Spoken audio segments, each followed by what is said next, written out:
So I haven't got the. I'm getting the team sheet up now. It's the same team as last week. Smith Rowe back on the bench. Excellent. Good afternoon, everybody. How are you doing? I hope everybody's doing really, really, really well. And welcome to Arsenal versus Burnley. We are sorry, guys. We're starting just a little bit late and a little bit awkward and out of sync at the moment. Welcome, Tony. How are you, Tony? Are you back in England or are you still over there in Tunisia? No, I'm back in the UK, brother. Okay, good to see you back, Nice bro. to see Good you, to Mr. see you Cox. back. Hey, Gary. Nice to see you as always. Tony, tell us about your trip before. I'm trying to bring up the team sheet at the moment. I'm a little late on it. How was your trip, bro? It was lovely, man. Nice bit of sun. It wasn't sunny all the time. I had 3 days of overcast, but 4 really nice days. I was able, because I took my Fire Stick with me, to watch the Super Bowl. As you know, I was with you for the first half. I did watch the second half, but I just didn't. I was like making like too much noise. So I was like, oh, you know what? I'm gonna just watch the game. But yeah, no, it was good. Obviously, watched the fantastic result last weekend from there. Really enjoyed watching that, and yeah, it was just a really. It was interesting because I also watched the African Nations final as well. Yes. So there was loads of stuff going on last Sunday.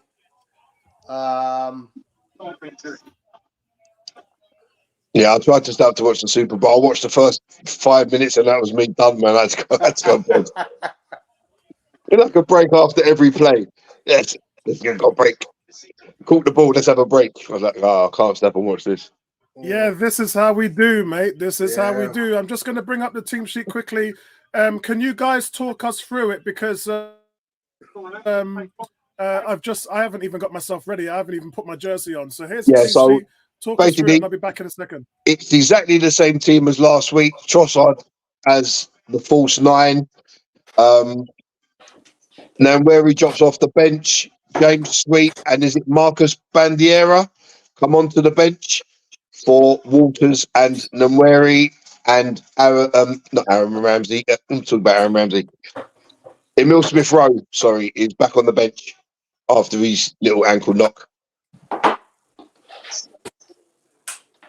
So expecting a really good performance today. Pretty much what we've been doing to teams since we've come back from Dubai.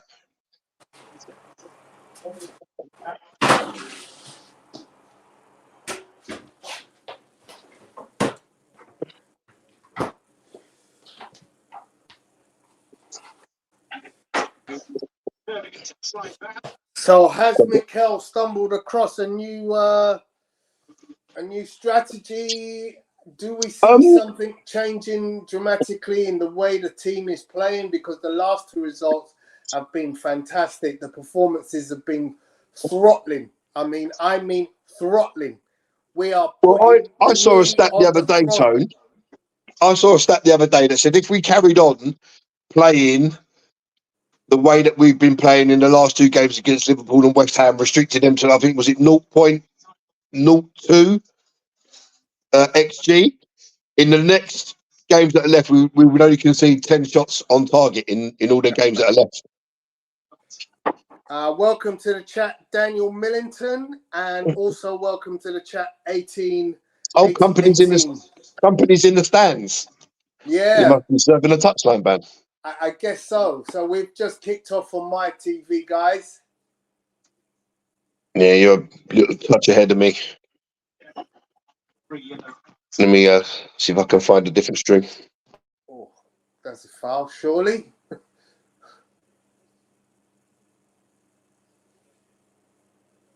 Arsenal playing in the kit which Gary is wearing. They tried to get winger in play at the moment. Head tennis being playing between the 2 teams. Oh, good tackle. And Arsenal come out of it. Bit scrappy there for a little period. Trossard's gone down. Trossard down, yeah. Salah's gone down.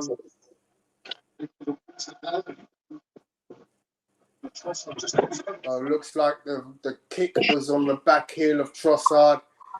He's very slow to rise. He's still on the floor. Referee saw nothing. I'm at 1 minute 25, Tone. Trossard, his boots come off, that's all. Yeah. He's just putting his boot back on.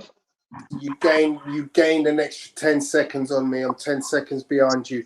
Welcome, Lewis. Hey, Lewis. Give me in the house. one sec. How we doing this? Facebook user, I'm not sure who that is. I'm going to go and have a little look, see if I can find out if it's Greg. No, it's Mark Clark. It's Mark Clark. Hey, welcome, Oh, Mark. keeper, you've got to come and get that, David Raya. So it's a long throw in the box. It's over everyone. Saliba's standing in front of Raya. And Raya just got a call and say, keeper's ball. And he catches it easily. Arsenal win a free kick, though, after it's headed out by Saliba. But keeper's got to call that. So just for the purpose of Daniel Millington, the game being a 3 o'clock kickoff is clearly, it's not on Sky. If you've got IPTV or a streaming service, then certainly there are ways in which to watch the game. If you do have IPTV, Opta Sport is the way to go. Yeah, I'm still wearing my Ian Wright jersey because every time I've worn it, we've won. So I'm going to keep the tradition going through. So you won't see me in any other Arsenal top unless it doesn't go well. Lewis, how are you, man? Good new weekend to you. How's things? Yeah, not bad. We finally got. I finally had a week. We got a week off in our fixtures, so you know, what better way to spend it than with you gentlemen watching the good old Arsenal. I hear you, bro, man. I've been keeping up with your stuff on Facebook. This is Mark Clark. So Mark Clark says, "Good idea, Apollo." Yeah, Daniel. Oh, Gary, talk us through it, bro.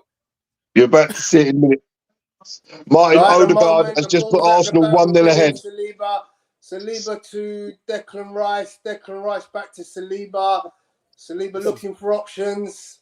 A great start. Stationary out to Gabriel. Gabriel. It's a great start, man. Total football. Kivior. And Martinelli holds on. Havertz wins it back. And then Declan Rice streams forward. He's got Martinelli wide on the left. Martinelli, he just pulls it back. And there's Martin Odegaard. End the box, one touch. Bang, 1-0. Boom. Oh, what a strike. What a 3 minutes First touch, first touch, killed it dead. Second touch, left foot, bottom, keeper's bottom left corner. What excellent start. Beautiful. That is Arsenal. Shut them onto us and then pick them apart.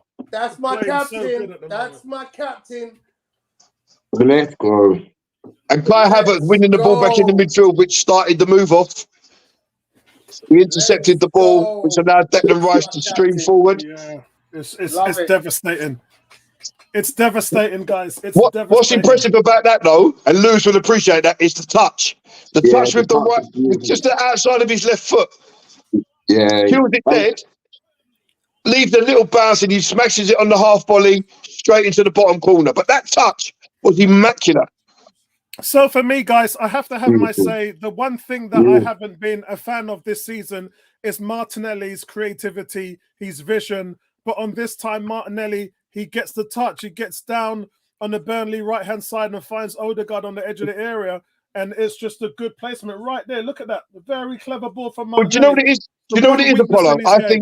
I think with Martinelli, if he's using his right foot, probably 7 times out of 10, he's going to pick out an Arsenal player. But it's when he goes down the left and he tries to use his left foot, nothing comes of it. Yeah. Right, oh, so Gabriel's got done. Burnley to the line. Guys. Oh, what a tackle back, Gabriel. So Gabriel loses the battle down by the corner flag. The Burnley attacker drives into the area. It's Fofana. And as he's about to cross it, Gabriel manages to get back in and get a block. And it's a corner Burnley.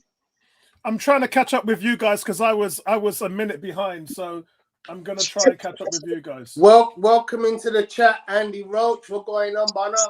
And also welcome into the chat, Bullet V11, Danny Stevenson, who's predicting that Bukayo Saka's going to score today. So hopefully he continues. And Trossard heads the corner clean.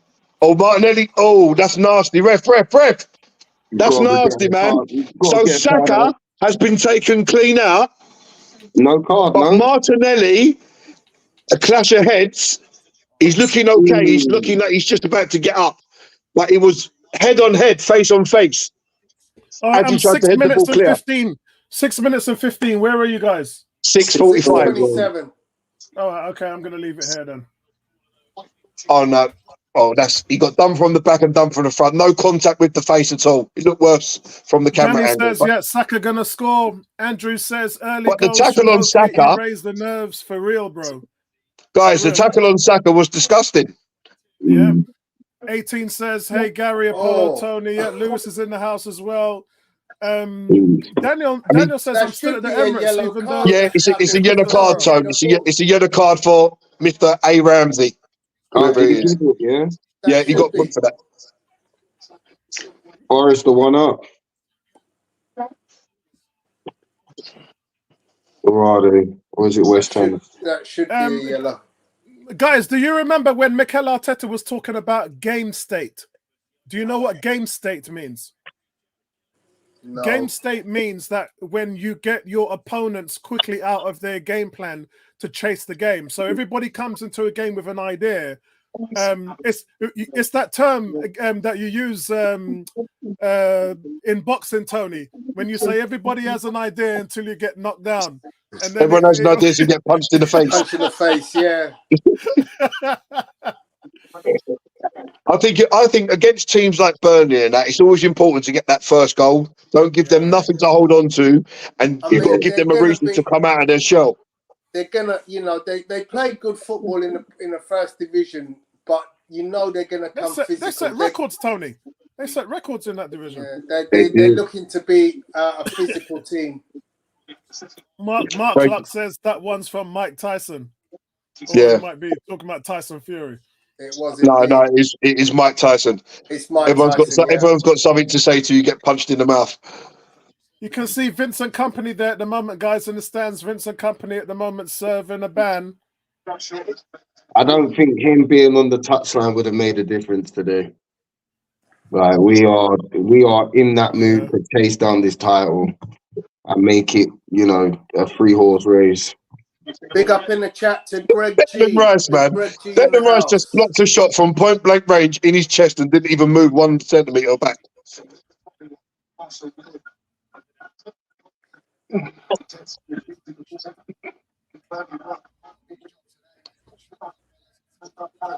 Greg says the bench is bound to be weak considering we're still missing Tomiyasu, Timber, Zinchenko, Partey, Vieira, Jesus, and now Nwaneri.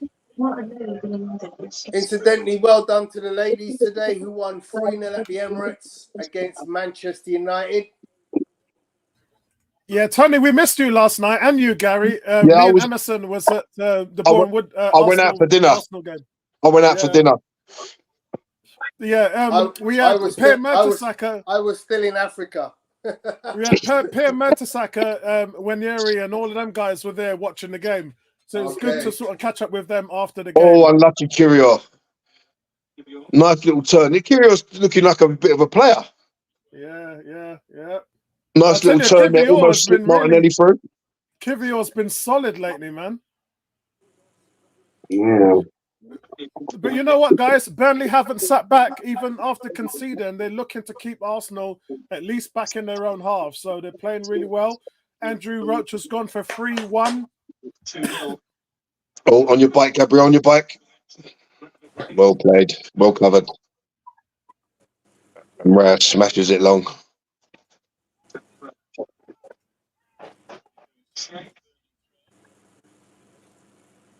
Oh, hopefully Wolves have just taken the lead. Such a beauty, man.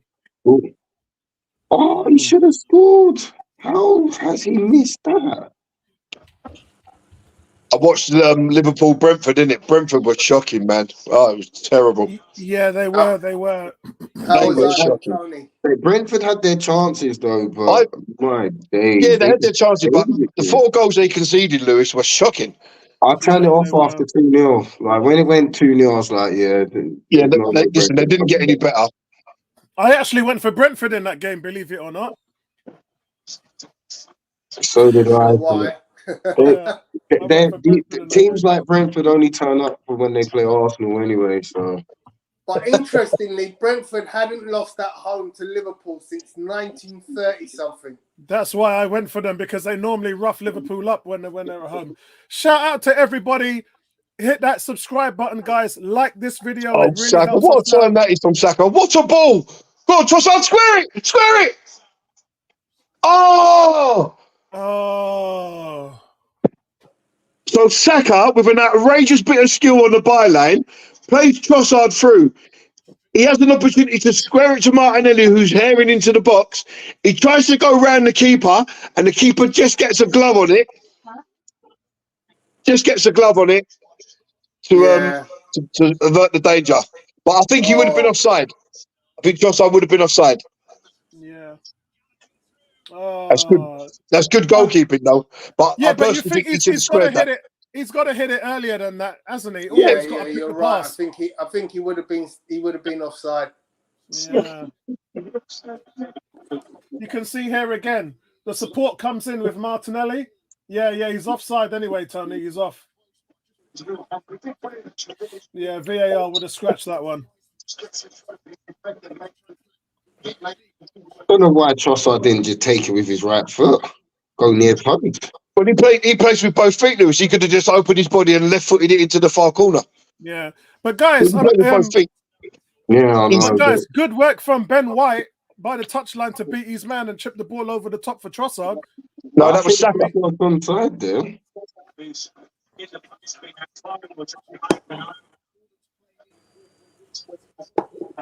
Nice. Arsenal is looking so good right now, man. We need and honestly, we talked about this, Tony, before. We said there's no reason that Arsenal shouldn't go and win all of their games before the Man City game. They're all winnable. Yeah, very much so. It's that Newcastle game that I know we're at home, but that game, we know what Newcastle are going to do. They're going to park the bus, kick the living daylights out of us. Yeah, and park the bus. Oh, well played, Odegaard. Odegaard's touch is just something else. He just controlled the ball so nonchalantly. He's the most creative player for Arsenal. Yes, go on, Martinelli. No, you can't cross it. You can't cross it. See? Oh, Martinelli beats his man. He gets to the byline, but his reluctance to use his left foot costs us time and time again. He just won't use it. And by the time he uses it, it's too late. Big up to you. Victor goes, Mbappe for Arsenal. Yeah, I put that on the forum and everyone was talking about it because Not for me. there's a realistic chance that they could get him, but only because he's outrightly said, and it's not the first time, that if he goes to the Premier League, the only team he wants to play for is Arsenal. That being said, his first choice is Real Madrid. And the only way that this happens is two ways. One, if Madrid can't afford to pay him. And two, if the sponsors help Arsenal fit the bill with a signing bonus or something in that regard, because the salary would just be too much. I'll give you a transfer that I like the sound of. Barcelona take Martinelli and we get Rafael Leao from AC Milan. I'll take that any day. I'll tell you why I wouldn't take that, Tone. Because I don't think Rafael Leao, although he's an amazing player going forward, I don't think the defensive side of his game would fit Arteta's way. What do you say, Lewis? Oh, I don't know. I'm siding with Gary. Like, I don't see enough of him to say yeah, but it's whether or not Arteta wants somebody like that. He's almost like a luxury type of a player. He's the Aubameyang, Ozil type player that doesn't want to do the dirty work. And in Arteta's team, as we've seen, you got to do the dirty work. I hear that. Oh, got lucky there. Gabriel and Saliba started a little bit shaky in this game. Gabriel just almost overplayed the pass, and Saliba, lucky enough, just managed to reach it. Oh, going through. Turned the wrong way, Havertz. Why didn't he turn the other way? If he turns the other way, he's got to strike a goal. He's left-footed, isn't he? So he's going to turn to his stronger side. At this level, man, and you're in the 18-yard box, you should be able to go either side.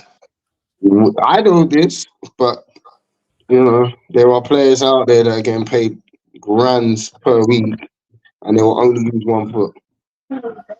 Oh, unlucky. I've just seen that. There's the ball. There was the ball. Control that. You're so right. Victor You says, know what's really Tony, weird, guys? I've been watching. I don't know if you guys are getting it in your feed, but there's so many videos right now of classic players, and I saw one this week of the best highlights of Ruud Gullit. And I'm not joking you. He walks into any team in the Premier League, in any league right now. Yeah.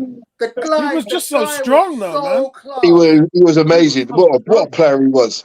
Yeah. He was super play fantastic, that guy. He could play anywhere and make it the position his own. Yeah. Like, I've seen a few videos of him, like in defense, in midfield, in attack. I'm like, what is that position? That is your definition of a And footballer. that must be the Burnley owner sitting there with his twin babies. Victor says, Tony, I don't think we can risk a player that doesn't know the league.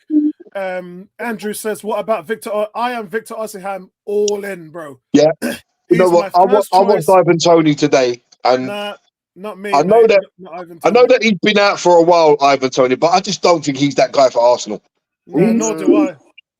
He's still putting the ball in the onion bag. Yeah, but I just don't think he's that guy, man. There's a couple of things I see him do, and I thought maybe it's a bit of rustiness where he's been off for the ban he had. But I just don't think he's that Arsenal type player. I don't think he's going to improve us that much. Something tells me that we'll end up buying somebody out wide than somebody central. As much as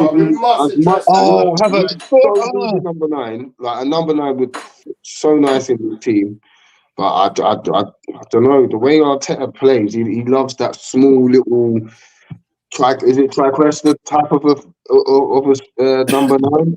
The one that loves. But I mean, look what he's doing now with Trossard. He's playing Trossard as a false 9. So, and you know, we've seen this is very indicative of what Man City do as well. So, it's you know, is there anybody here that doesn't like what Trossard is doing? Gabriel just pointed that attacker out the way, man. It's madness. Speaking of Gabriel, G says, look at Gabriel, man. Tears in my eyes. If Saliba is world class, then what's a ball, Declan Rice? I don't care what anybody says. This is the Burnley of old. They're playing like that crackhead is managing them again. Somebody else said something like that. Daniel says, good luck, team. Catch up with you later. All right, speak to you later, Daniel. Speak to you later. And then Cam says, look how physical Burnley are. Good Lord. Turned into prime Pullis Stoke City here. Do you know what I like about this formation? Now we've got Odegaard dropping into the 6. Yeah, Odegaard dropping into the 6. We don't need a 9. Bro. Well, it's so flexible, this formation, because when Odegaard drops to the 6, Rice goes to the 8, and Trossard becomes the 10, and the two wingers become one of the wingers becomes the centre forward. Yeah. It's a fluid system. It keeps it. It makes sure that the person that's marking whoever they don't get too comfortable. You're always marking, like as the opposition, you're always marking somebody different. You don't know whether to go follow the guy that you're marking or stay into your position. It's all about the movement off the ball. It's great to see. But the funny thing is, though, Lewis, it's been there all season, right? But we've only just adopted it in the last game. I think as well with that goodbye break that we had, it gave us a little bit more time to work on it, you know.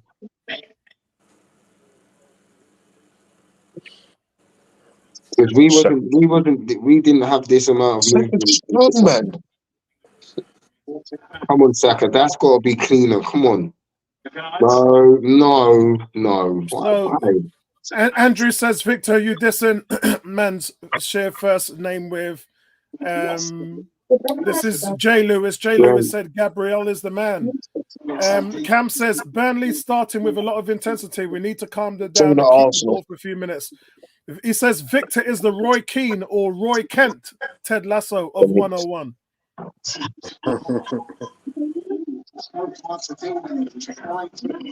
We can't sing that Roy Kent song because we get demonetized, but he's here, he's there, he's every Roy Kent. Roy Kent.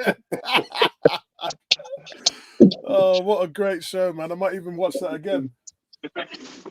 Guys, I'm 21 minutes and 20 seconds. Where are you at? 21:28. 21:40. Bukayo Saka with a corner. Just about to take a corner. He's talking, referee's gone to talk to Ben White and whoever that Burnley player is on the line. Remember, guys, corner number 1 of the game.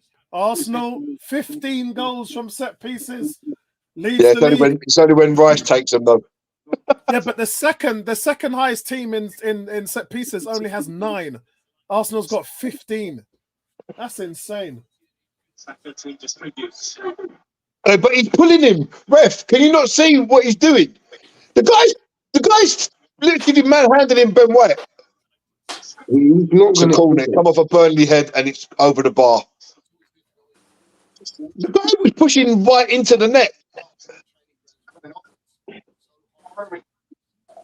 Yeah, look, he's playing the man and not the ball at all. Look, he doesn't care what's going on. Because you know what? They've seen the footage, and Ben White's just been an absolute nuisance to the goalkeepers. He does an amazing job. Oh, we got a birthday boy here. Andrew, it's his birthday. Oh, Andrew, hey. Andrew, I was just about to pull something up and show it on the stream, but you know what I'm talking about. I won't say anything. Happy birthday to you, bro. Happy birthday. Happy birthday, Andrew. Happy birthday, Andrew. Look at the holding in the box, like it's mad. It's mad. Ridiculous. So look what I picked up. Hey, look at you. Yeah. Looking fresh. Yeah. Well, what's that? What's that? A little addition to my collection. Is that the same one that I've got, or is that different? It might be different, you know. Stand up, Toe. Yeah, we like it. We like it. It's looking Swiss, mate. Well done, Kirio. Yeah, actually, Tony, it's different to the one I've got. Different. I'm still on. What a ball that is from Kirio. This one. That's the Arsenal. I don't know much, was it? Yeah, I like it. My eyesight is terrible, man. I thought it was Kirio, but I thought it was the ball was a bit too good to be Kirio. Hey, Gary, I'm fighting with glasses right now, man. I'm fighting with glasses. I've got glasses, I just don't wear them. I can't find them. Yeah, Tony, I just picked up these. I just picked up mine here. Okay. But the box is sitting there doing nothing. I don't really wear them. Just paperweight. Look at Lewis laughing at us. You old men need glasses, man. Lewis is killing himself in the background. I see, it's not funny, Lewis. I sit here and I go, "Oh, well played, sir." My kids go, "That wasn't him, Dad. That was someone else." I'm laughing because I know my turn's soon coming. Oh, what a save, David Raya! What a save! Raya's my guy, you know. What a strong arm! What a strong arm that! I don't know if it was going in, but he was going across the goal and he strung up his right arm and he bashed it away with his right arm like his right arm was cricket bat. Yeah, listen, I've been telling the fan base that Raya is now settled in. Get across Ben White. Raya's now settled in, man, and definitely back up to speed with what he was doing last season. He's got such quick reflexes. Yeah, I'm not sure that was going in. You've probably seen it by now. I'm not sure if it was going in, but it was a great, strong arm. Well done, Saka. That's good doubling up there. Because Ben White judges in the crowd. Hey, don't look happy. Why don't you look happy? Because Arsenal are winning. That's why you can't complain.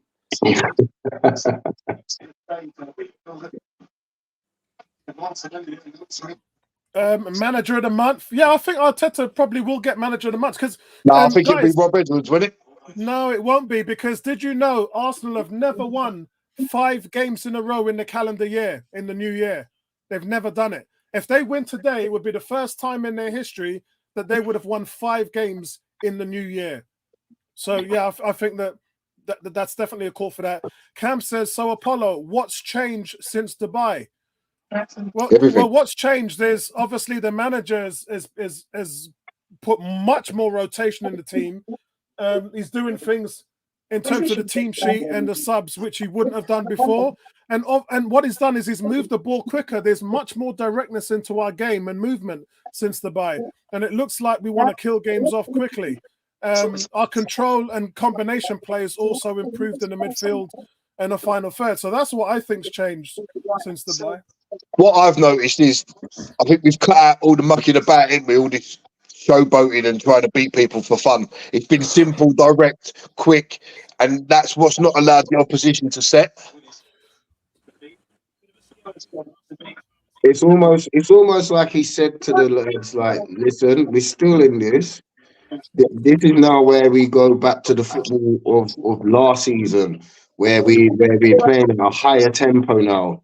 Like, we are in the business end. This is where if you play your cards right and you can keep nicking points and winning, and those above you drop points, you're in a position to strike. So I think he put the emphasis on the players. Do any of you think it's a case of the fact that we've just gone like we're halfway through the season now? We've played within ourselves on purpose, maybe. So now we're fresher for the second half of the season to kind of rule out that end of season drop off. Yeah. Gary, it's all about analytics. It's all sports analytics. What they've done is they've looked at the data, they've looked at what's worked and what's not worked, and now we're seeing a far different approach in this because he's played various systems. It's not a penalty for me. He's played various systems, but what he's doing is he's playing a system that seems to be more authentic to the way we play. Hence, we're going with a false 9, which means we're not playing with a natural striker, which is why Trossard's picked up a little knock there in that fall. I think he's hurt his wrist. Yeah. He just fell funny. Did you hear what I said, Gary? Yeah? He's up again. Sorry, Apollo, go on. Say that again, please. Yeah, I said what he's done is the sports analytics and the data has told him Arteta's played a variety of systems, setups, modes, and he seems to have looked at the data and seen that this false 9 system has been more effective to the way that we play. And so he seems to be going there. We're no longer playing with a natural number 9. Hence, Jesus hasn't been in the team and Nketiah is on the bench. And this false 9 seems to be the way to go in terms of the movement, the speed, the creativity. Well, I think Trossard incorporates something so much different, doesn't he? Because he can go forward, he can drop into midfield, he can pick a pass. He's a number 10 playing a 9. And he can play an 8, so he's all that rolled into one. Whereas Jesus is going to give you. I think we're as much as we're a better team with Jesus, I think we're also a worse team with Jesus because his overplay sometimes is too much. When you don't, it's not really called for all the time. But he wants to do it all the time. And this is the thing, like with you coaching, with Lewis who is playing, you'll know that analytics is important. When you are doing something well, the question is, why aren't you doing it more often? And in regards to the changes, the tactics that we saw, Andrew here is coming up with something which I talked about on the stream last week. Last week, we saw 2 number 10s, 4 people used in the double pivot.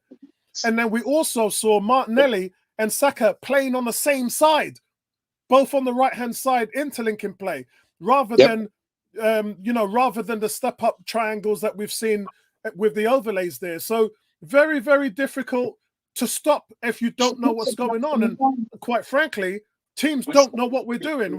We're shifting play so many different times that there's a level of confusion. West Ham were completely lost. Liverpool didn't know what was going on. They couldn't mark us. They couldn't follow us. They didn't know what was going on. The movement was too quick. Does that make sense, Lewis? Yeah. Definitely does. But I think in this game, I think there's another gear for us to go up into. We're still kind of 100%. labouring about. Like Liverpool have just won 4-1. Like, where's the urgency?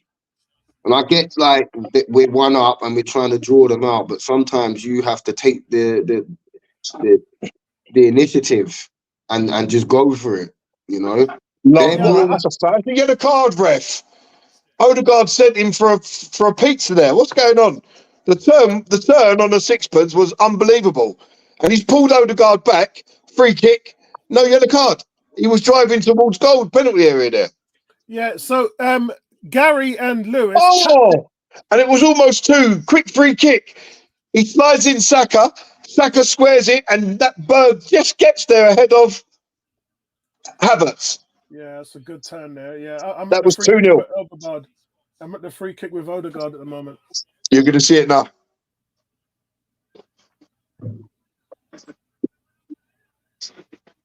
And then we'll just talk a little interception. bit. Yeah, we'll just talk a little bit about the tactics of what's happened. That would have been an assist and a tap in for Havertz there.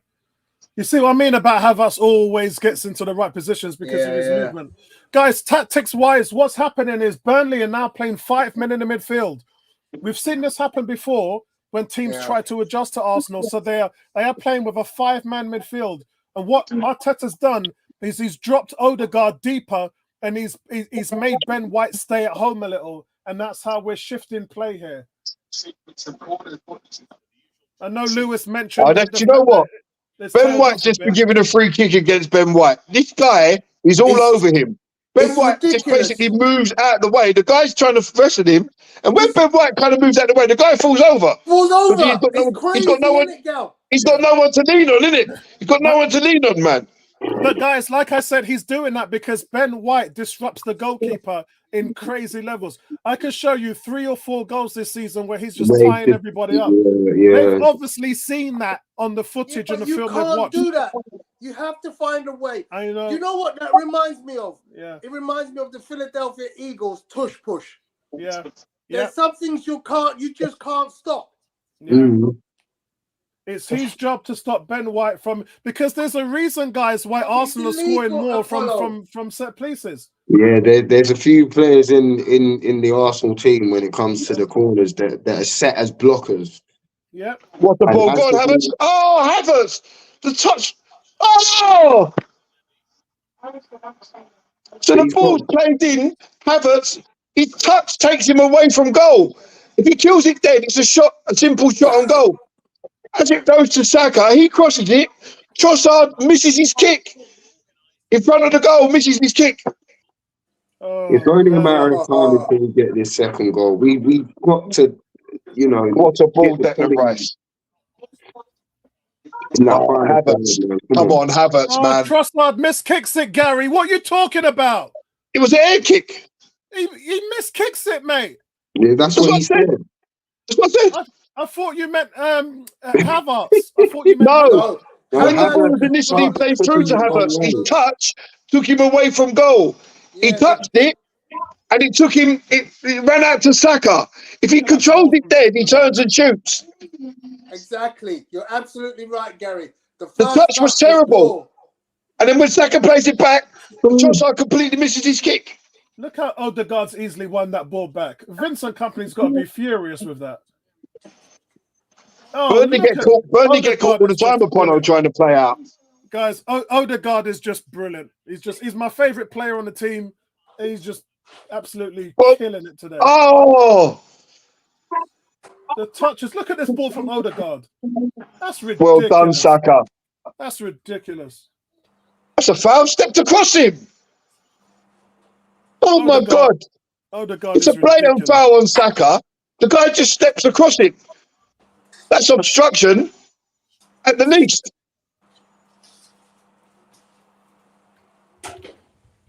And Saliba's been done. Tried to wrestle the guy. And well done, Jacob Kiwior. Great defending. Defending. Excellent defending, Kiwior. I think Saka should have got a foul there. It was a foul. He stepped across him, Apollo. Yeah, I think he should have got a foul there. Kiwior, I tell you what. Saliba got done, but Kiwior bailed him out, man. Strength. Yeah. Kiwior's been turning up, man. Kivior's been turning up. Just another player that just needed to get adjusted to life in England. Yeah, The way that Arteta wants him to be played. It's all to do with the minutes as well, Lewis. The more minutes they get, the more it puts it into them that they realise what the football's all about, you know? Victor makes me laugh. He goes, how does Declan Rice manage to run across the field flawlessly like a Kenyan marathon runner? Mad things. Mad things right there, Victor. Mad things. Cam says, he's talking to Andrew. He says, Saka's greed at times does get to me. He needs to find the balance between taking a shot and laying it off where there's space in the box. Hey, don't fault Saka for his assists, mate. He's in double-digit assists. He knows what to do with the ball. In 36 minutes, right, Kai Havertz has had 4 really good opportunities to have a shot at goal, and he spurned all of them. Yeah, on one of them, though, he doesn't anticipate the Saka pass, does he? He's just the anticipation wasn't there.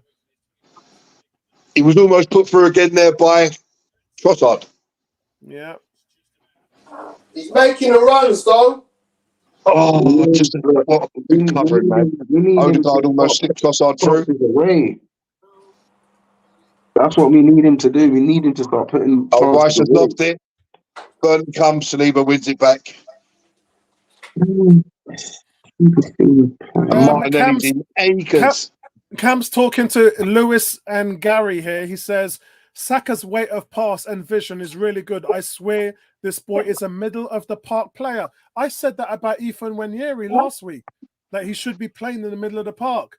Lewis and Gary, what's your thoughts on that? I've seen Saka play down the middle for Arsenal very early on in his career. Can't remember, was it Southampton?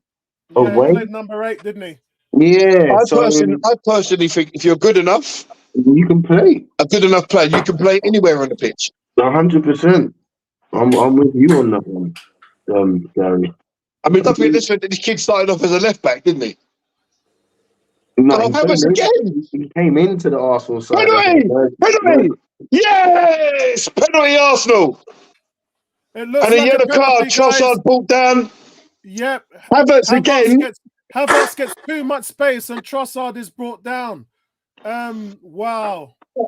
Oh, well played, Havertz there. And I'm sorry, but it's a foul. There's no ways about it. You can't be putting up your hands like that. When you I'm gonna have a look now. I can see it. I can see it now, guys. Hold on. Yeah. Oh, that's a penalty. It's got to be a penalty. Take him out knee high. When he sees it back on. No. Hold on. From the other angle.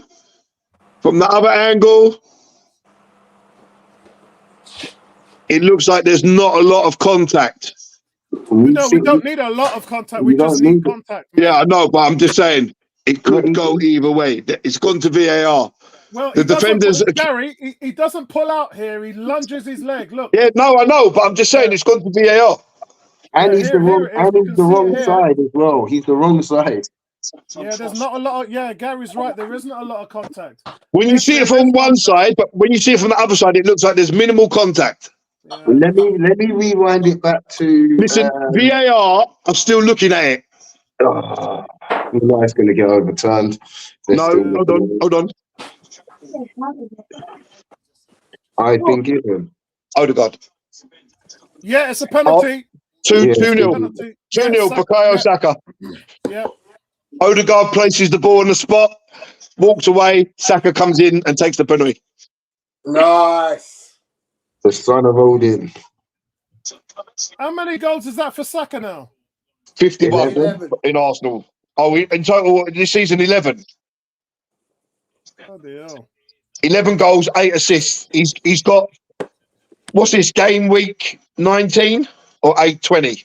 No, for the total this season, that's 14 goals then. This is game week 20.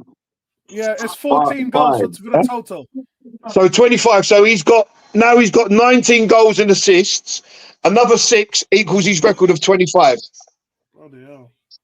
Oh, Trafford was quite close to getting to that. To be fair, he's gone the right way. So, guys, a quick quiz for you lot. Saka is the leading goal scorer this season. Who scored the second most goals for Arsenal in all competitions? Eddie Nketiah. Eddie Nketiah. No. Odegaard. No. Trossard. Yep, Trossard with 9 goals. That's nuts. What are you eating, Tone? Vegan burger. Oh, that wasn't. You know what? The keeper should have really saved that. You know that. Yep. Yeah, Tony, Nketiah has only started 2 goals in Arsenal's last 15. Sorry, he's only started 2 games in Arsenal's last 15 matches. It actually went under the keeper's arm. He dived over the top of it. Yeah.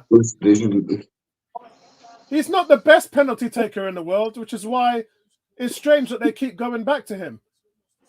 Well, You never really see him go top left, top right. He scuffs it most of the time.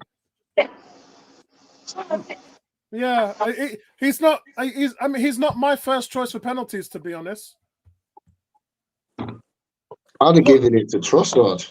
Yeah, I Or agree. even Odie. You know, you're looking for someone to strike the ball dead. The best Mickey Mouse penalty taker we have is Jorginho. Jorginho plays so much mind games with goalkeepers, he just forces them the wrong way. I tell you who used to make me worry when he took penalties was Ralph. When Ralph used to take the penalties, he just used to look dead at the keeper. Ralph? Dead at the keeper. Yeah, Lauren. Who's that? Lauren. Oh, Lauren. Yeah, Ralph. Ralph Lauren. The person who used to worry me was Maitland-Niles, because Maitland-Niles just walking up like he's just taking his time, putting on aftershave, combing his hair with his afro comb before he takes the kick. Spuds are losing. Yes, come on, Wolves. Come on, the Wolves. I think I'm the only person who went for a draw in that matchup there, Tony. Hold on, I'll tell you now. It was me and Tony. Me and Tony were the only 2 people that went for a draw with Spurs. Everybody else went for a Spurs win. There's still time though, knowing them lot. Yeah, but listen, Wolves are not the team you want to sleep on, man. True. You got to be at your best if you're playing a team like Wolves. Villa just had a goal disallowed for offside. Fulham are playing absolutely pants.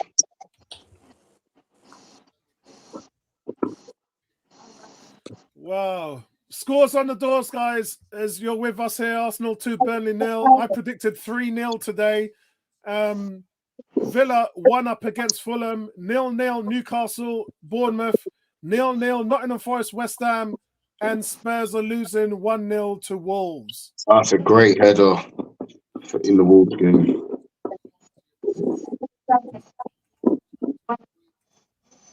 Game's starting to settle in now. Hold on, guys. I'm just going to take my meds. Throw the damn ball, man.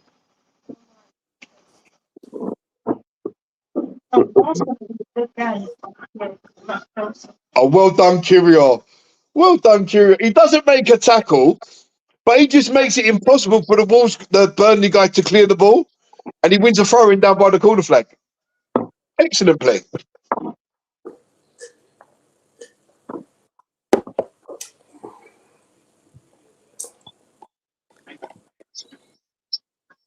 Also playing some good possession football. They certainly keep hold of the ball really well.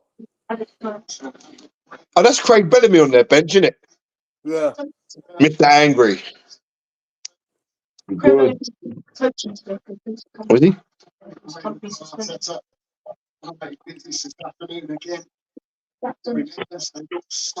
That's the stat that Apollo just gave.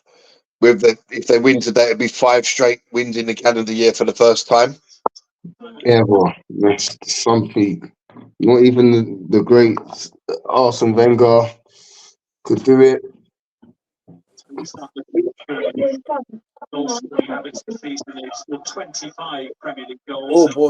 All boils down to how the fixtures come out, ain't it? Really.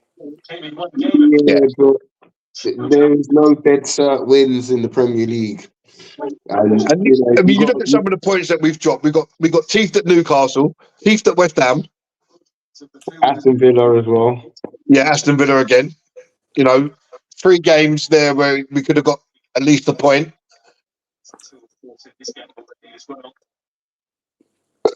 I mean, in the Villa game, we didn't even look like we was going to score. The Newcastle game, Oh, it was a great ball. Trossard with the flick, but he flicked it the wrong way. Odegaard he's got acres of space. Every time Arsenal come forward, he's finding the space and he's in acres of it. it'd be interesting to see his heat map after the game because he has been favouring that right hand side a hell of a Are you lot. kidding me? And Saka's just got a yellow card. That's not He a goes yellow. shoulder to shoulder with the defender. He turns and shoots. The whistle's gone. He gets a yellow card. He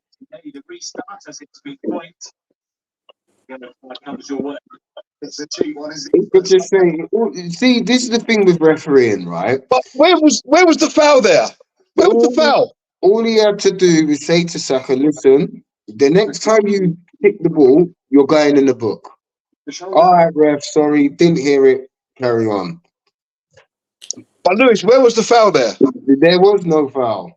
It was kicking the ball away. No, Yeah. but I'm saying, where was the foul for the whistle to go?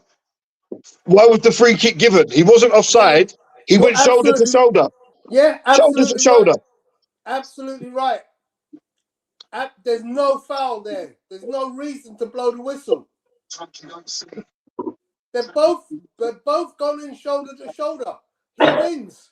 And none of them even fell to the floor, Tony. That's right. None of them even fell to the floor. That's despicable. Poor refereeing. That's what it is.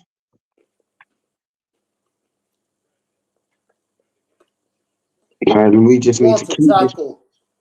What a tackle. Was that Saliba? Yeah, Saliba. Wow. You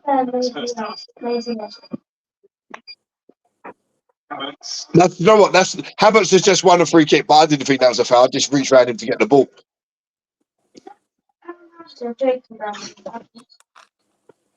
Well, the way the refs... That's half time, guys. That's half time.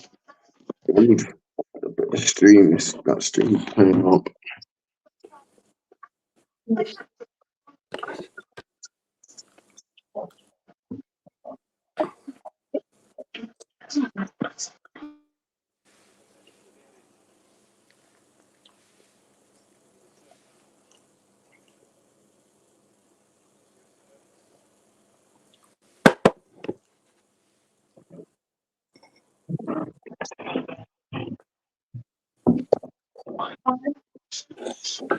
It's asking the question, mate.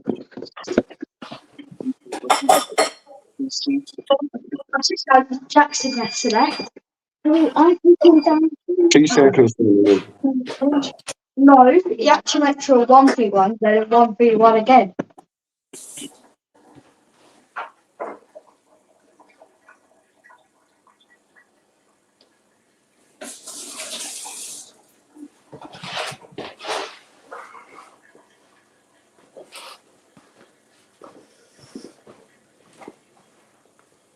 So I'll just get some stats up real quick. Give me a sec. Yeah, so I'm quite pleased with that first half overall. Didn't really play out of our skins, but we were solid. We haven't had a shot on target yet, and we could have had a couple more goals than we've had. I tell you who this would be a good game for: Smith Rowe. With the space that Havertz has found himself in, better control, he could have gone through and had a couple of shots on goal.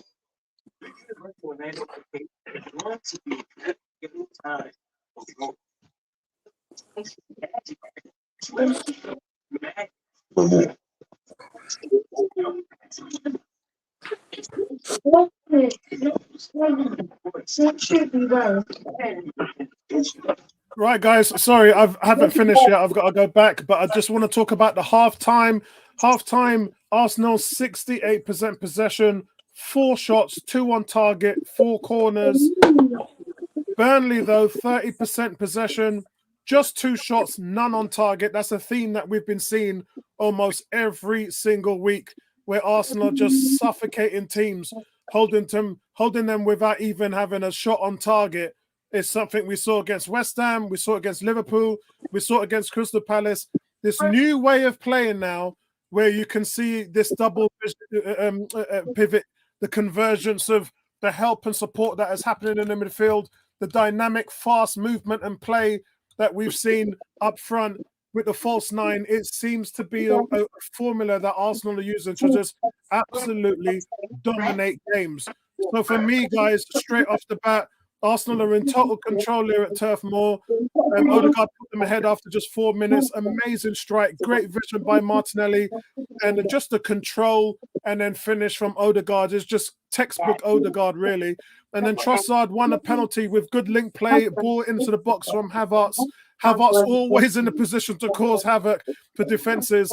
And then Saka puts the ball away, I wouldn't say convincingly. It looks like he scuffs it a little, but Arsenal go 2-0 up and are set to move 2 points behind Liverpool in the table. So, guys, let me know what your thoughts are.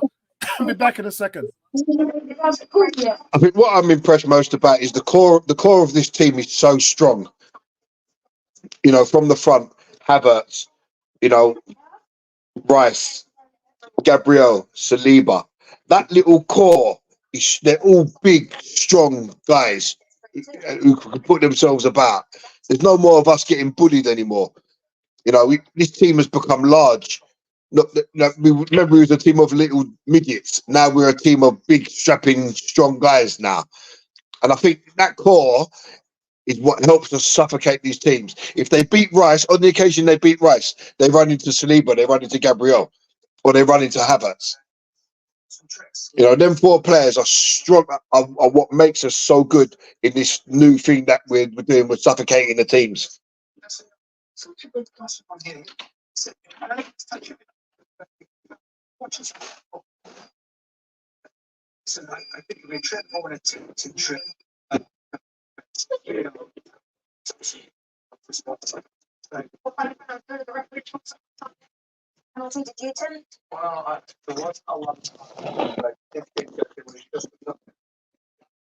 Once the challenge comes in, you don't have to get out of the way. Since the start of last season, only 6 players have been involved in more Premier League goals than Martin Odegaard.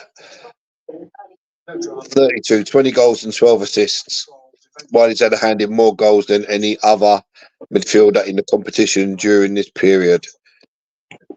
What a stat that is. It's a beautiful stat.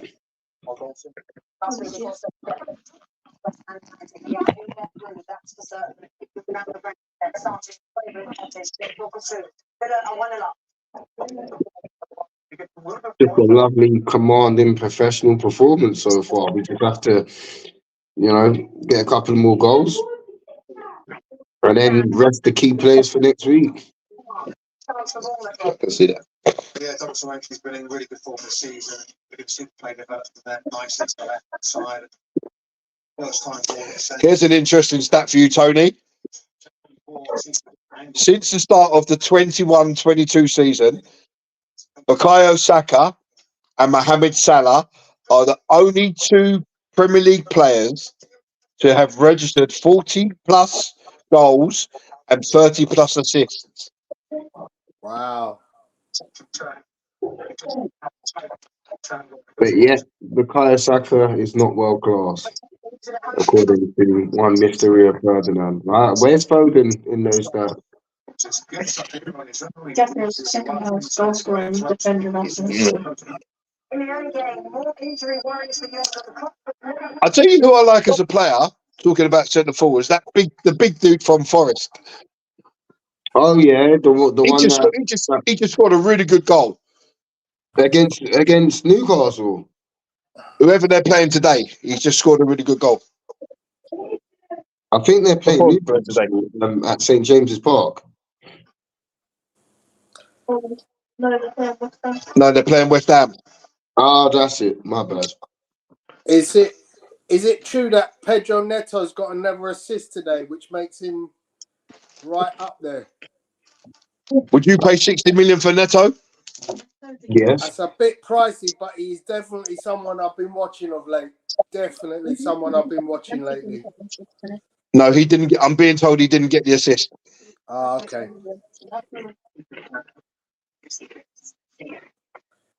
Is the world's greatest. Really,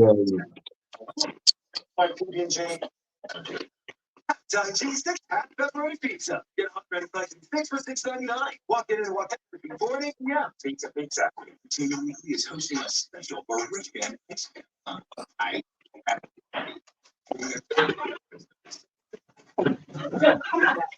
Right, guys, all back and kitted for the war. What is going on, man? Finish your lifespan. Finish your sleep. Makes you Right. more empathetic and reduces stress and cognitive decline. You would think it's a miracle drug. I'm doing reading every day does all those things and more, which is why oh, did he take his shirt off as well, the Forest number 9? Yeah. He just got booked. Right, here we go. More, you know. But a really good goal, though. He took it really well. Great turn. See, that's the kind of player that you could get on the cheap. But is he good enough for where we want to go? Because he always looks a handful. Whenever we play him, he always looks a handful.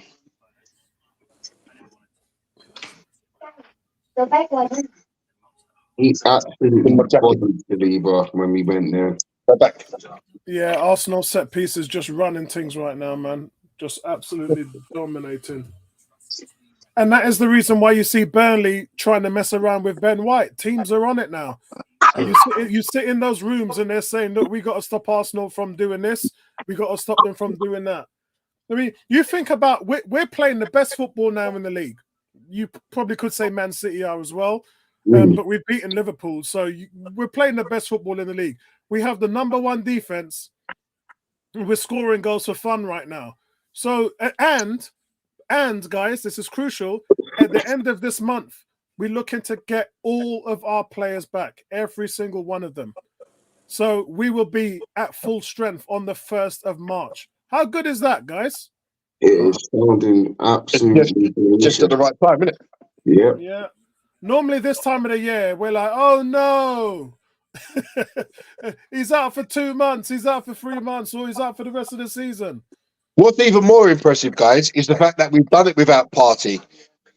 We've done it without Timber. Yeah. Tommy being away at the Asian Cup or whatever you call it. So everyone's getting their Grabilicious in. 101 sponsored by Mr. Kipling Cakes, as you guys well know. I don't do a stream without my cherry bakewells to rotted. I'm being sponsored by Penguins today.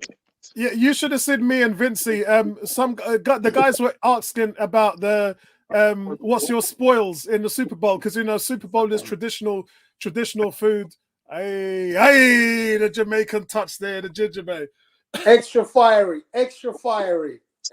and me and Vincey was just killing it with the potato chips, jalapenos, cornbread, all them thing there that you could see everybody enjoying the guacamole and all that. Me and Vincey was killing it for the Super Bowl, man. What do you guys make of the fact that Saka is ahead of where Ronaldo was at the same age in goals and assists? I don't read anything into it myself personally, because I know what Ronaldo turned into. Yeah. Remember that Ronaldo at 21, was doing all the flash step overs and all that stuff. But what he became, if Saka becomes half that player, I would be astounded. Yeah, I kind of agree, but what it tells me is he's on the verge for greatness. It really does. I mean, right now you can't say too much because Salah had an off year last season, and this year Salah's been absolutely on it. Salah's come back and said, no, I'm the best winger in the league and probably the best winger in the world. And then obviously there's Vinny Jr., Real Madrid. There's 5 guys, which is why, and you guys know because of my illness, I haven't really made much videos, but I had to make a video last week on the channel and talk about what Rio Ferdinand was saying, because how dare you say it's not world class when that's what Lewis just said.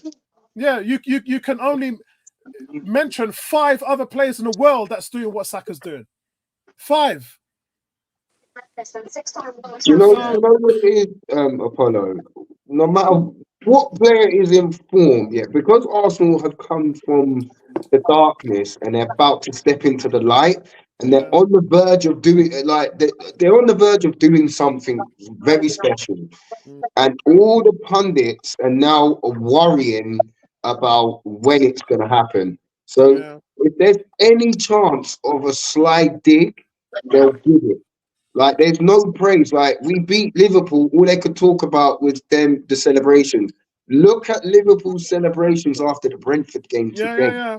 Will But that Yeah, but get that's them okay though. That's no. okay, Lewis, because yeah, it's Liverpool because doing it. they've got nothing else that they can say about us, so they're talking about our celebrations. That's how good we are right now. That we've moved the conversation on in terms of, and this is what I said to those guys when we were talking about reviewing the league. This is on the Friday night Premier League show, and I put Arsenal in the good category, and they were trying to talk it down, and I was like, hold on, 2 games ago we were top of the league. Just because we lost 2 games, it doesn't. That's not our whole season. And here we are coming back, winning 4 in a row, and about to win our 5th. And had it not been for those 2 games where we slumped, we would literally be running away with it. So, and then not just that, but the analytics shows that we're actually better than last season, even though at this point last season we were 2 points better off. But in terms of defense and everything else, we're well above where we were from last season. Players making their way back on the field.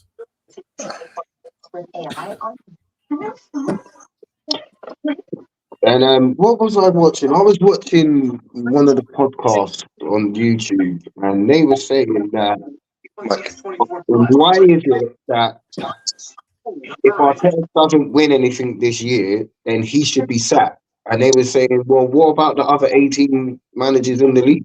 They should be sacked too for not winning it, right? Yeah. Why does Ange get all this praise, but he's sitting many points below Arsenal? Eric Ten Hag was meant to come in and transform United. I still don't see anything of that happening yet. You know, Arteta has probably bridged the gap between the rest of the league and Man City all by himself because Klopp was already there. So now that there's 3 teams competing for it, they will always pick on that last team and say, do you know what? You're not good enough. You're not good enough. But we're not going nowhere. And that's what we've got to realize. Everything is a step-by-step process. That's right. Yes, we didn't win the league last year, but that's because we went out so fast and so hard that it was very difficult to maintain that type of football. And all the pundits cussed us for it. So we decided, so Arteta's like, all right then, I'll take the criticism on board. I'll change it up. We'll start slower. We'll become more efficient. But that's not good enough. Oh, we want the Arsenal back of last year. Like, you can't have your cake and eat it here. And there's always a question. Remember what our mothers used to say, Lewis? Don't bite the hand that feed you. Yeah. Mm-hmm. In regards to how the club was before Arteta got here, they were in 14th place, and the stadium was half empty. And look what forget about the results. Look what the man has done for the team in terms of. Well, not just the team, Apollo, the whole club. Yeah, it's the relationship between the fans and the 3-0 for Bukayo Saka. What? But he's not world class. He's not world class, Gary. So Arsenal building up from the back. He's not world class. It's Saliba to Gabriel. Gabriel back to Saliba. Crossfield ball to Martinelli. Cut out, but Martinelli. Kirill wins it back to Havertz. Havertz to Odegaard. Odegaard, lovely ball through. Saka, bang. Oh, right foot finish. Roof of the net. Thank you very much. What a finish. No But right he's foot. not world class. No right foot, Bertram. No right foot. The youngsters don't do anything, Bertram. Look. Are you watching Stan Kroenke? Are you watching Stan Kroenke? And he beat his man. He beat his man as well, Toad. Double whammy for Stan. Double whammy. Beat his man on the outside and used his right foot to smash it into the roof of the net. And that's another essence from Martin Odegaard. What a ball from Odegaard. Lovely ball. Yeah. Perfect weight. Perfect. He's well on side. Why are you even looking at the offside? Come on, man. It's part of Don't we just love that? That's a thing of beauty from Odegaard. He Yeah. does it all the time. Bukayo hat trick, anybody? Look at the keeper just landed on his stomach, man. No, I it's feel the sorry for shimmy. James Trafford, man. He just landed flat on his stomach. It's the Like he was shimmy. never going Sorry, to get guys. I anywhere near just that. had to send a message out to Bertram, so no doubt we'll probably see him soon. It's the shimmy from Saka here. And the fact is, this is Saka's quietest season, according to Mo. This is crazy. I want him to get his hat trick. Now he deserves a hat trick. I'll tell you what needs a lot of credit, boys. How about that chest control from Kai Havertz? Yeah. And Oh, that ball as Kiwior well, winning the man. ball back. That This ball was elite. from the whole. It's elite football, guys. We're elite football, man. It's elite football. It's elite football, man. Whichever way we want to spin Ball to it, it's Burnley. elite football. If that was Salah, they would be talking about that goal. And Kiwior wins his header at the back post. No foul, Saka. No foul. No foul. Ah, and he gives away a foul. Got to be careful, mate. You're on a yellow card.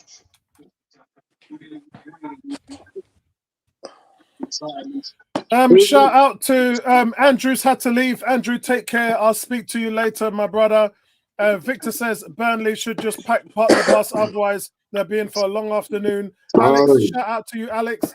Big up Alex in the house. Alex has come in with the Alex. news that the back five is about to come back soon. We're just waiting for Alex to announce a date.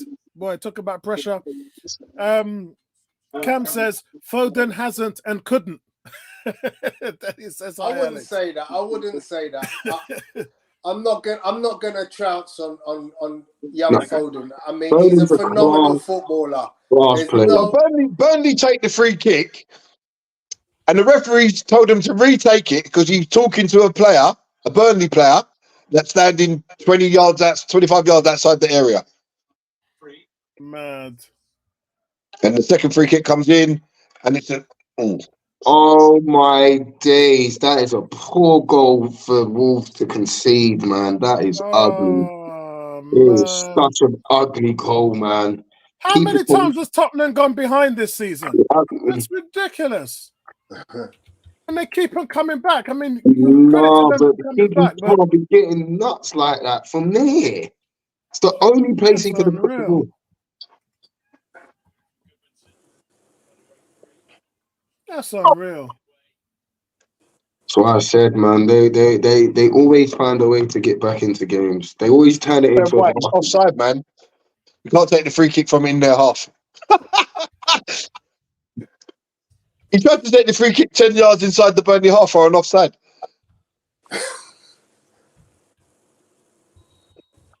Oh, you are way ahead of me.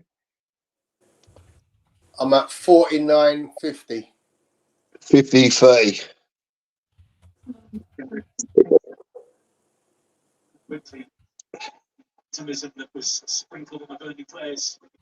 Victor says, hopefully Chelsea do us a favour today. I don't know, man. Yeah. They've got it in them. They've got it in them. They I doubt it, mate. At the end, with Kevin De Bruyne and Haaland in absolute, like, just peaking into form, I can't see it happening. Yeah. We're gonna have to go there and do the business. Oh, unlucky Declan Rice. G is saying, bring the kids on. We'll be No foul, circulating Saka. around No foul. I say, G, I'll tell you who deserves minutes. ESR and Nelson should be the first to come on in this game. Ref Saka. Yeah, who's on? Let me see who's on the bench. So the bench is well played, Ben White and Bukayo Saka there. Sweet, Bandera, El Nene, Jorginho, Nelson, Smith Rowe, and Ketia. Oh, so Ranieri's not even on the bench. No. Oh, I thought something was weird when I saw him last night. They were saying something about how he's going to be at the Emirates today, which is with the ladies' game. So that's weird. Yeah. Victor says, draw. The next game will be City versus Liverpool. And that's why have you let it bounce? Kiwior. I'm hoping that's a draw, Victor. I'm hoping the City-Liverpool game is a draw. We need it to be a draw. I don't even think that's a foul. I don't even think that's a foul from Kyrgios. He was just stronger. He was just 10 times stronger than the Burnley guy. Standing the referee's drop, Gal. I'm telling you. I noticed it today in the women's game. It was a handoff, but nothing to give a free kick about. That is never a free kick in a million That's the years. strength. That's the strength. It is. The Linos give it. Bournemouth for 1-up. And it's your boy, Apollo Solanke. Oh, Rafa should have cleared the ball and Solanke should take the Rice, I believe, and it's offside. How good would Solanke be if he played for Arsenal? Wow. No, let's not even entertain that idea, shall we? Wow. How good would he play? The only way I would buy him is if Eddie. That's Ronan Kemp, isn't it? Yeah. If Eddie leaves, then I would definitely put a bid in. So Ronan Kemp is in the crowd.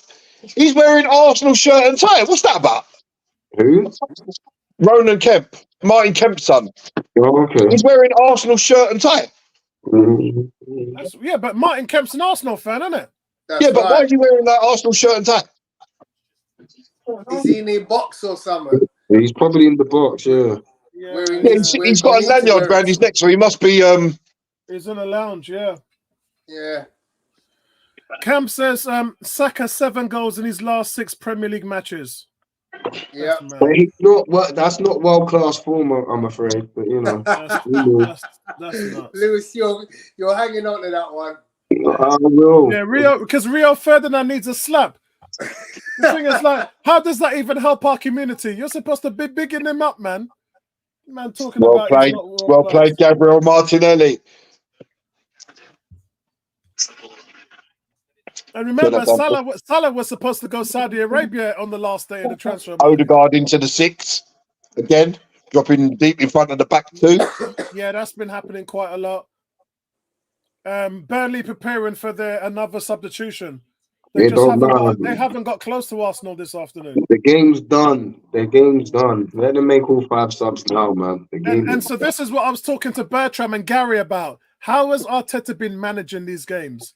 Game management. It's been absolutely fantastic. It's been a lot better after December. I'll give you that. It's been a lot better Absolutely fantastic. Like back in December, he was making some very, very questionable decisions, substitutions, and all sorts, weren't it? It was really strange. A question: should ex-players be referees? No, that's a hard no because there's too much. Yeah, you look at Ian Wright, you look at Jamie Carragher, you look at Gary Neville, how biased they can be, and Ian Wright puts his hands up. I ain't afraid of no bias, man. He just tells you like it is. Whereas Carragher and Neville, they're so shady. Yeah, so no, that's a hard no from me, man.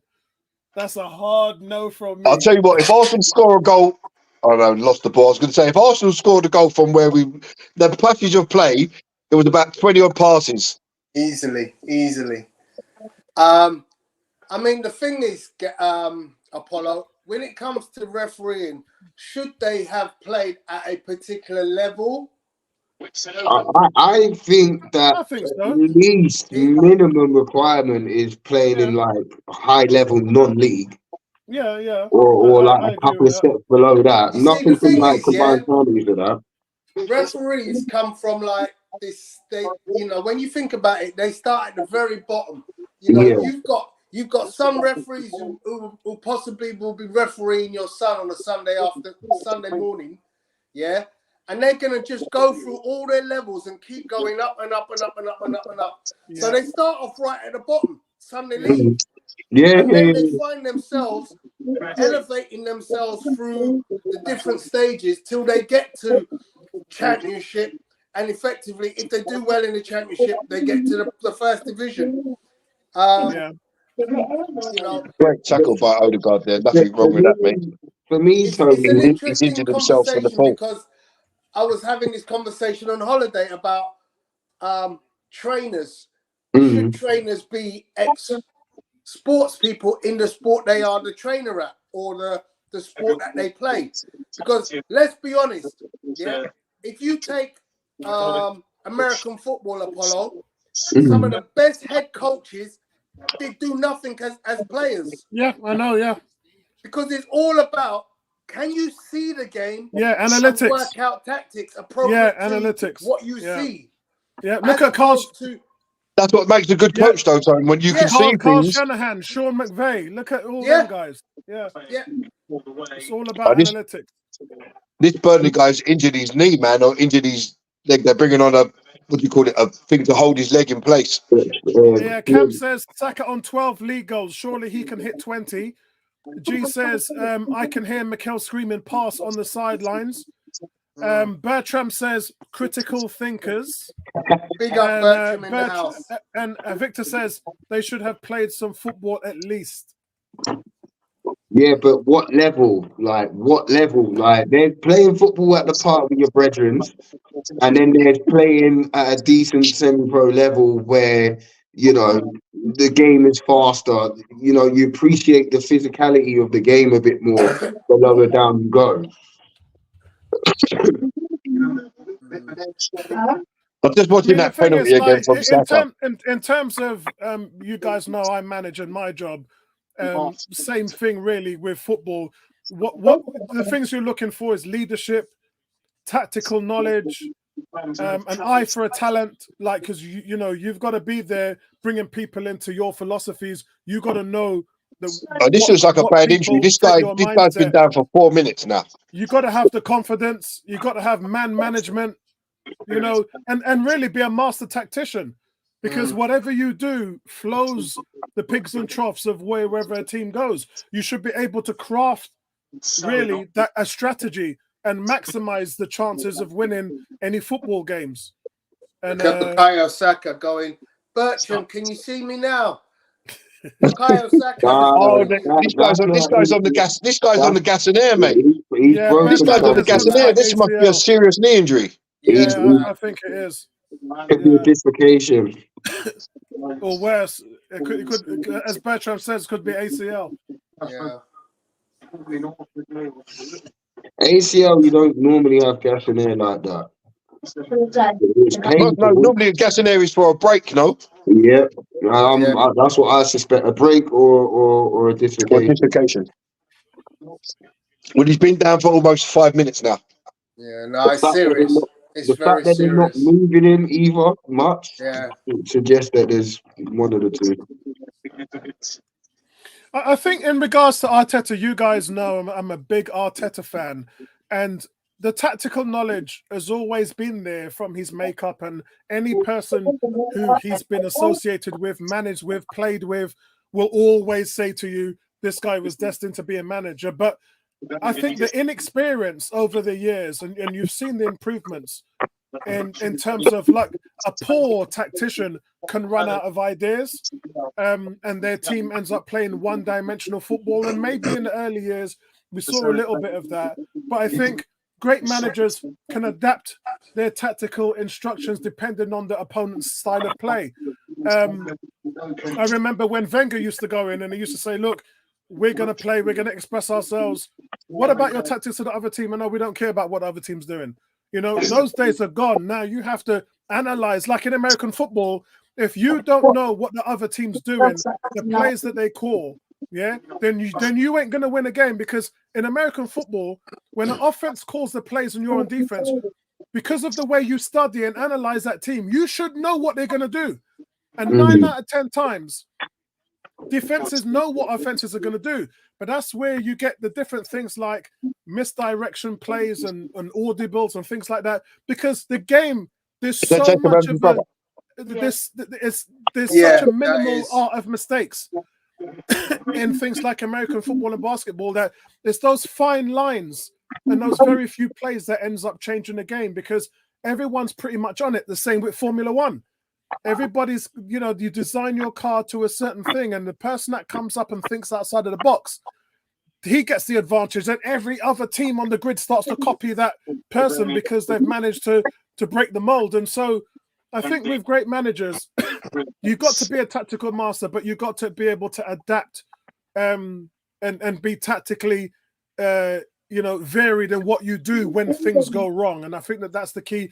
And that's, I think, what we're seeing with Arteta this season. That's the biggest change for me with Mikel, is that you've started to see him do things outside of the box, which he would have never done before. And that is only going to make him a better manager for me. Yeah, but that had to happen, though. That had to happen, Apollo. Oh, of course. Yeah, of course. You're in the 4th year. Everyone you're up against, Unai Emery's been managing for 17 years. Eddie Howe, 18 years. Pep Guardiola, 19 years. Everyone's got like 4 times more experience than Arteta has. Same for Jurgen Klopp, 18 years in the game. So for Arteta, and I kept saying this to all of you guys as the years went on, he's going to find his way. He's going to pick it up, because I know as a manager, I didn't know. Oh, He's missed the sitter. No, they tried to play it from the back. Martinelli intercepts it. He's running into the area, but he doesn't want to go on his left foot. He tries to cut back in and loses it. But all he had to do was carry on running. Just carry on running. He did lose the chop, though. And then it falls to Trossard, who misses it. This is from David. David says, I've long said that Gab is one of the most underrated players in the team. What an assist that would have been. Martinelli on the floor with a little overhead kick. There was talk of him moving on, although I think it was done to keep him on his toes, pretty much. Bertram says, Odegaard, Kivior, Saka, Havertz, Zinchenko, Gabriel, in his opinion, lack a good right foot. However, this doesn't mean they cannot occasionally use it effectively. He's trying to justify the fact that Saka scored that goal, but Saka scored plenty of goals on his right. Top bins as well. Great finish. I've seen him do about 4 of them. I agree. I think I count more. I'm pretty certain I've counted more than 4 top bins with his right And foot. the fact that it's in his locker means he's not one-dimensional, right? Even Salah, the guy that he keeps being compared to, has scored goals with his weak foot. Yeah. Gary, did Saka beat his man? Go on. Just wide from Trossard. Man. Arsenal nicked the ball again in press. Martinelli to Trossard, and he curls it just round the post. It looked like it took a deflection. Wolves are winning 2-1. I'm not saying nothing. I'm saying nothing. I'm not celebrating. Do not celebrate. I'm not celebrating until the final whistle. Yeah, every time. And here come Arsenal again. 4-0. Havertz, Trossard. Oh, what a ball! It's 4-0. What Ben White? Yes, it's Trossard. It's Trossard. Finally. Yeah. Havertz should have finished it. It falls to Trossard and he smashes it into the bottom corner. Yep. Dan says But here that goal was made by one Mr. Jakob Kiwior. Yeah. Come on, but this is helping the goal difference nicely. Guys, nicely. I mean, Arsenal are just playing ridiculous at the moment. Is that for us equal with Liverpool for goals? No, they scored. They was one above us. Oh yeah, it would, because they had 3 added on. There was one above us. Yeah, because they won 4-1. We're winning 4-0. So that should put us even now. It does. Puts us level. Yeah, and 3 above Man City. Or 4 above Man City, actually. I think Havertz's control today has let him down 4 or 5 times in good positions in the box. So Bertram predicted this score, so he's satisfied. I predicted 3-0. Bertram said 4-0. But did Bertram predict Saka to beat a man and score with his right foot? Ask him for a friend. Ask him for a friend. Lewis, what was you predicting today? Lewis, what was you predicting for today? I put 4-0 today. Okay, so you got that one. What about you, Tony? I think I had 3. I think I had 3-0. Yeah, same as me. So, guys, this means that it's the first time in Arsenal history that Arsenal have won 5 games in a row in the new year. Never before have they done that before. Absolutely fantastic, really. And you got to look at them like you got to look at the fixtures moving forward, man. You've got Porto Champions League midweek. You've got your away to Sheffield United on I think is that on the Monday? Yes, that's on the Monday. You're at home then to Brentford. You got Porto. And here comes the substitution, guys. Yeah. We got Eddie for Trossard. Cedric getting another run out. The player that was deemed good enough to only sit on the bench. And Nelson. Cedric for Ben White. And Emile Smith Rowe. Sorry, Reece Nelson for Bukayo Saka. Okay. I tell you what, man. In the press, Odegaard is phenomenal. I'm not joking you. It's just phenomenal. His pressing game is phenomenal. Yeah, he gets to the player so quickly. Declan Rice is putting his contact lens back in. It's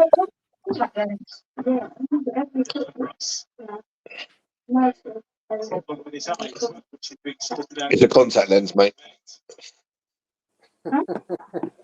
The commentator for Declan Rice has got a problem with his eye. It's a contact lens, man. Relax. Come on, Reece. Come on, Reece. Cedric, two games in a row. What's going on, man? We need to put him in the shop window. We need some shooters. Even though he's gonna go on a free, you know what I mean? We need to say, you know what? Like, and we got a big game Wednesday night. So why not use him? If he because he didn't want to go in January, you might as well use the guy.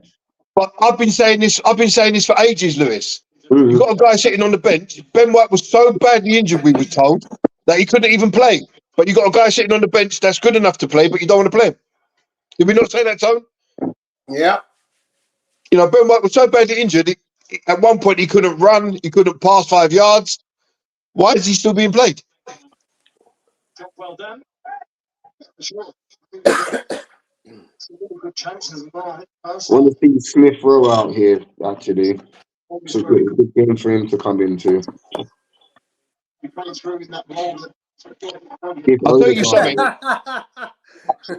Tell you something, guys. If Havertz would have had better control in the positions he's been in, he could have scored 4 goals himself. I know, Gary. Guys, G says, effing Trossard making me delete my Trossard slander post mid-sentence. Bertram says, agreed, Tony. Even more impressive for a number 10, as this is the normally lazy's position on the field. Yeah. He's Play talking again? about. Did I hear 5? Nuts. Nah, it's not 5-0, is it? Nah. Oh. Arsenal just taking the mickey, though. I'm talking about. Crank Stan's agreeing with me about Odegaard's What a switch, Odegaard! What a switch that is. Oh, Eddie could have held his position. That was 5. Yeah, what a switch. But you know what? He just makes it look too easy, doesn't he? Just like, well, Newcastle equalise. Yeah, no one cares about Newcastle, man. Penalty from Gordon. It's 2-1 Bournemouth anyway. Bournemouth has just scored a minute after again. So listen, that guy that just scored for Bournemouth, Semenyo, I like that guy. Solanke with the assist as well. I like that Semenyo. He looks like a decent little player. Aston Villa now 2-0 up. Tielemans with the assist. Ollie Watkins with 2 goals now. 2-1 Villa.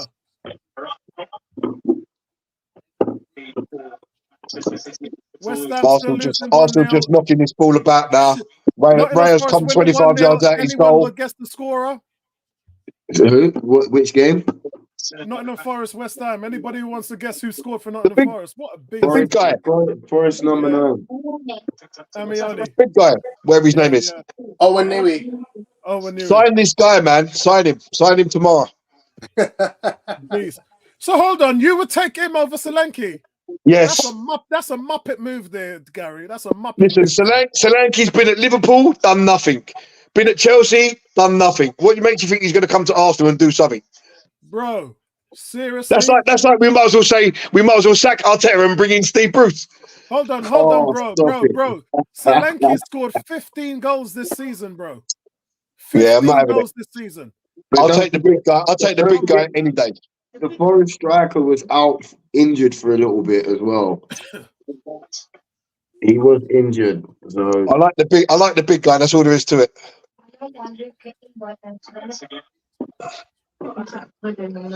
Burnley have basically given up. Arsenal are knocking the ball around like it's a training game. And this is Turf Moor, you know. This is Turf. Oh, and Eddie's muffed the header at the far post. Come on. What a ball by Odegaard again. Odegaard's pulling strings, man. He's just phenomenal. I'm loving. But when you see Martinelli, Tony, when you see Martinelli drive to the byline and use his left foot like that, why doesn't he do it more often? Yeah, 100%. That's where you want Havertz, 6'3", to head that in. Yeah, you do. Already for this best scoring season. cannot see Chelsea picking up a result, man. No. Oh, what's a foul in it? Yes, thank you, ref. Yellow card, no? Off the ball? No, you just tell him to calm down. That's fine. You just tell him to calm down. Give Bukayo Saka a yellow for saying really not worthy of a yellow. Oh! Yeah, it's not a yellow card, Tony. It's just can you please be careful? Wow! I know we're 4-0 up and the game's easy, but it doesn't. But that's ridiculous. Yeah. The distribution from Raya was phenomenal. That was right into his path. Oh, How's Gabriel kept that on? Not only has he kept it on, he's found Havertz in the area. Nuts. Also, guys, just in case that you're just joining us, Arsenal women beat Manchester United 3-1 earlier on today. 3-0. No, it was 3-1. Oh, yeah, 3-1. Yeah. Injury time. The thing is with that game, I kind of play it on. Arsenal were just chance after chance after, and they just couldn't get the fourth. The women have been very hit and miss this season, haven't they? Yeah, the games they've lost were shoddy. Victor, with a good statement there. Me and Gary agree with you, Victor. He said Cedric should be given more time. I think he's good enough. When Ben White was shocking before Christmas, I think that Cedric should have played then. That's what I said. That's what I said. Yeah. Remember upon it, he couldn't have one game. He couldn't even run. Yeah. What the hell, man? What we're saying, boys? Are we giving him a new contract? No. We're not going to give him a new contract. But if he's there, use him. Hey, Tony, we missed you and Gary last night at the Academy under-21s game. But I'll tell you what, we got some good players coming through, man. We got some really good players coming through. I'm going to come to the next one. When is the next one? I think the next one is in. There's 3 more games. I do know there's 3 more games. Friday the 8th of March, I'm being told. Yeah. Against the Spuds. Yeah. Oh, that'd be a good one to go to. Yeah. That'd be a full house. Remember, Tony, it's free admission. I'm surprised they don't. That's why it'll be a full house. Yeah. I'm surprised they don't put that one on at the Emirates, on the Friday night. Oh God, Reece! Oh, unlucky Reece Nelson.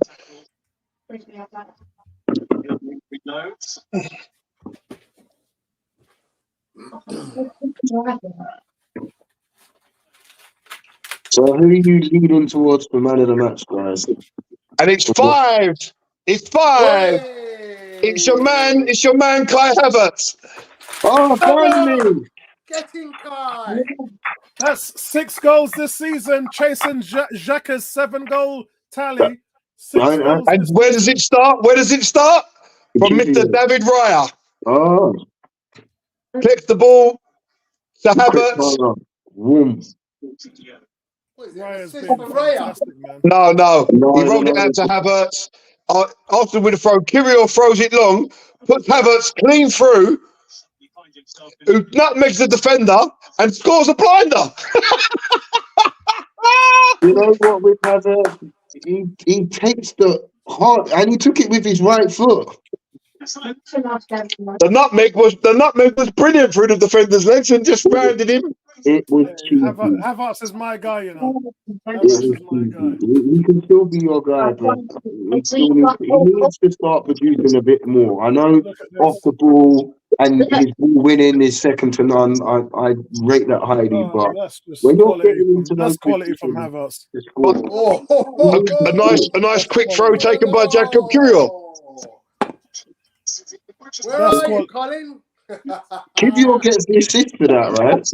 That's quality. No, he by won't Havertz. get an assist because he's run on, isn't he? Isn't an assist only like literally 2 touches and then you score? That go down as a solo effort, wouldn't it? Yeah. Is it really? I'm telling I you think so. now, they will give I it didn't to think him that. on the stat. I hope they do but I think when he runs and he beats a player and then he takes another touch and then he scores, I think that goes as a solo goal. But he should really get an assist. No, he'll get the assist for that. And Jorginho's coming on. Can you get an assist from a throw-in? Yeah, of course they can. yes, he can. And Rory Delap used to get loads when he was at Stoke with that long throw in. Declan Rice? Yeah, Declan Rice off for Jorginho. And did he get the assist? Why is DSR not coming onto this pitch? Pardon? Odegaard. Why don't we rest Odegaard for Wednesday night and bring on Yeah, good DSR? shout. Good shout, Lewis. I called that 10 minutes ago. Yeah, Game Yes, you one. did. Yes, you that's did. the one. And I know he is the captain, but he puts in hella work off the ball. Damn right. Let him rest his legs. You 5-0 up, man. What the hell? He's a phenomenal athlete, Odegaard, and that doesn't get highlighted enough. Oh, someone's getting into trouble. I'd love to know what goes through Declan Rice's mind, because when you think to yourself, he come from West Ham where the play was pretty pragmatic, and he's coming to this Arsenal team, and like he's just seeing us blowing teams away now for fun. Do you know what? From his interview, you could see how excited he was to come and play for Arsenal. You know, speaking about Arteta, like him and Arteta, you know, when they're people just made to be in the same place, those two are made to be in the same place. You know, Declan Rice can now actually play the football he wants to play, and you can see that. He's a That's a terrible ball from Trafford, man.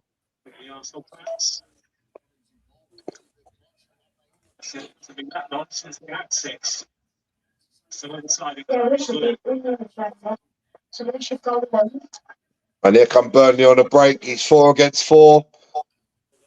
Martinelli back well. So, guys, let's add that up. Let's have a look. Let's add this up. 5 goals against Crystal Palace. 2 goals against Forest. 18, innit? 3 20 in the goals last against 5. Liverpool. 20 in the last 5. 6 goals. So that's 21 goals, guys. 21 goals in the last 5 games. No, That's 20. 5 goals a No, game. 21 is what I've counted, Tony. Okay, you might be right. Yeah, you might be right. 5, 2, and 3 are 10. Yeah. Then 6 from 15, West yeah. Ham. Then another 5 today. So that's 21 goals. Yeah, Another wow. 5 and counting. There's another goal in this game. And to be honest with you, Weird how scoring. well we're playing with no striker and Havertz in the team.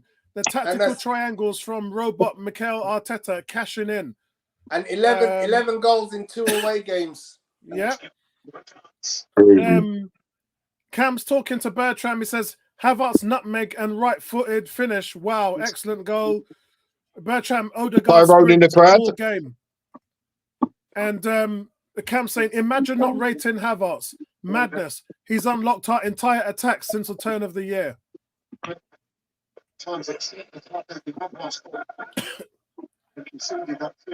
I think Odegaard. I think it's it's by committee, isn't it? The creativity. Havertz, Trossard, and Odegaard just seem to work so well together. That's the corner. Bang it, Odegaard. Bang it. One time.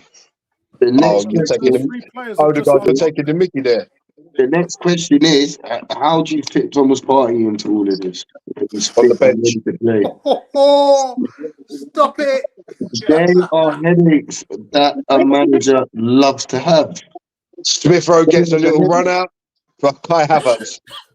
They are the headaches you want as a manager when all of the players are back and everybody's been performing whilst the best players been out. Like, Victor says Burnley were promoted after winning with 100 points. Where's the quality now? It's just remember the saying, bro. Big fish in a little pond, small fish in a big pond. That's what's happened to them, man. That's what's happened to Burnley. Burnley are prepared to die by their principles. They want to play it out. They're not really good at playing it out in this league. They get caught all the time, but they're not changing the way they play. Yeah. I'll tell you what was just now impressive. From the corner when Arsenal lost the ball and Burnley played it out to Fofana, 6 Arsenal players running in a line back. Not a Burnley attacker in sight, but the fact that all 6 players were running full pelt right back into their positions. I love that. I absolutely love that. And interesting here is that Cedric has got inverted. First time we've seen it today. I haven't seen anyone else go inverted. Not today. Cedric's the guy. You got your wish, Gary. We don't need to invert in every game. But we don't. It's true, though. It's a true statement. It's not needed every game. Absolutely right. And the games have proved it, Gary. And it become a bit of a thing where it was too much, and you're thinking, but why are you being inverted like right here, right now? Go on, Reece. What's a run? Corner. Thank you. Gabriel. We've only had 5 corners. We ain't scored from one yet. Yeah, because Ben White was getting blocked off. Ben White's the corner. What a ball from Raya. Wow. I tell you, Raya's the real deal. I've been saying that for months. Wow. He's the real deal. Bertrand says, as Tony would say, levels, man, almost scored. Who's your scored? Gabriel heads it.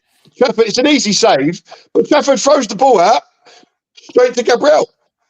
Oh yeah, straight to William Saliba, who's backtracking, and he just calmly collects the ball, and Arsenal start again. It was Gabriel. Sorry, my eyesight was correct. So we're 1 goal ahead of Liverpool now, plus 36.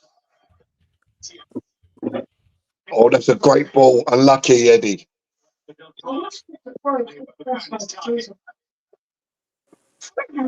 But the pundits will say, Burnley, everyone's beating them. They will not give us no praise, man. So we have to do it for ourselves. If this was City beating them 5-0, it would be a different story.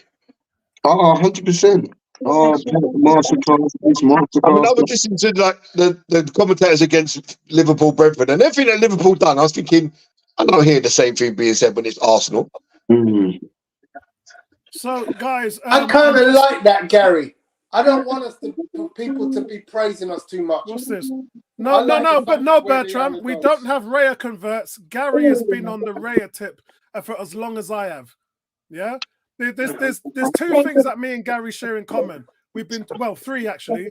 We've been talking about the demise of Ben White. We've been talking about how much Havertz adds to the team from day one, and then David Raya, when he came in, we started talking about all these different things. See, you know what's great? If you separate yourself from the noise and you just watch the game and do the eye test, it doesn't matter about the stats. I think you should have to call it as you see it, Apollo. Yeah, you say it how you see it. I think Raya is proved to be an asset in the last couple of games, but for the beginning of it, he looked a bit shaky, and you're thinking to yourself, well, Ramsdale didn't really make as many mistakes. Yeah, but Gary, that's obviously because of the noise that was going on in the media and the fan base. It was bound to affect both of them because it was affecting both of them, right? It wasn't just one person it was affecting.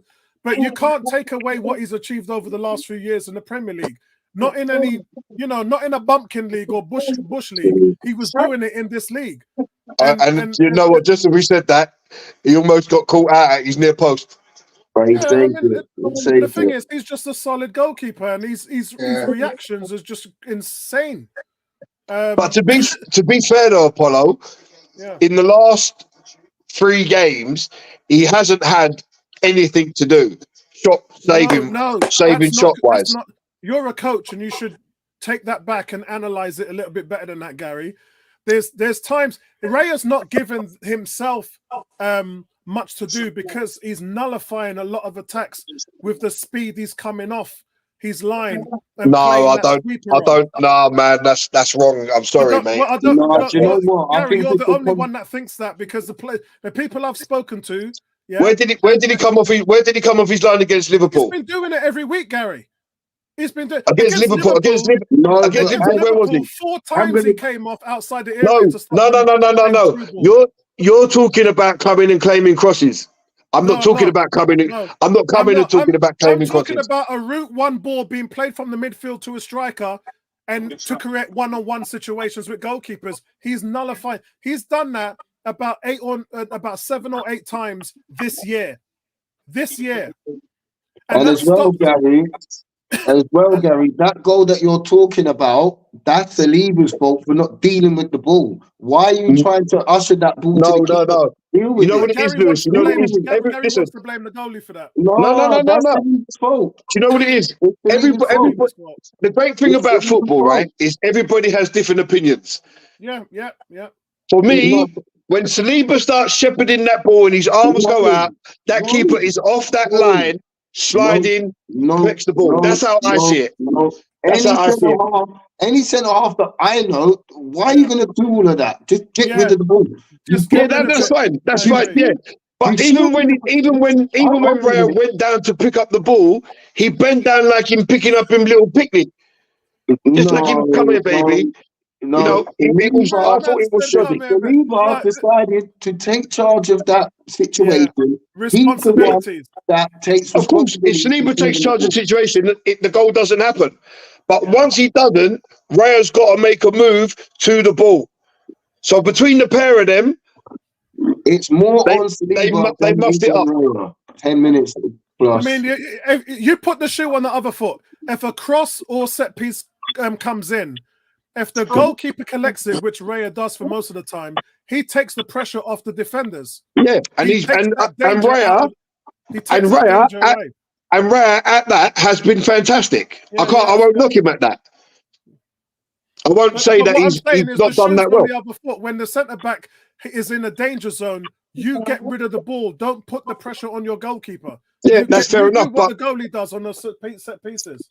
When you're trying to play. Yeah, when you're trying to play this total football, that's not always the case. And I agree with what Lewis said. When the defender should just take charge if he's got anything in his mind that there's danger, clear your lines, reset your lines, go again. But once he doesn't do that, in my personal view, is that the keeper has to come out and bail out his defender. But in that situation, the keeper will call for it if they feel comfortable in coming out. There was no call.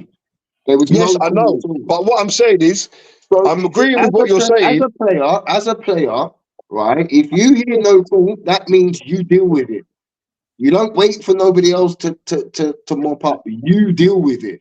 Saliba had about 3 or 4, probably 2 good chances to get rid of that ball, and he didn't.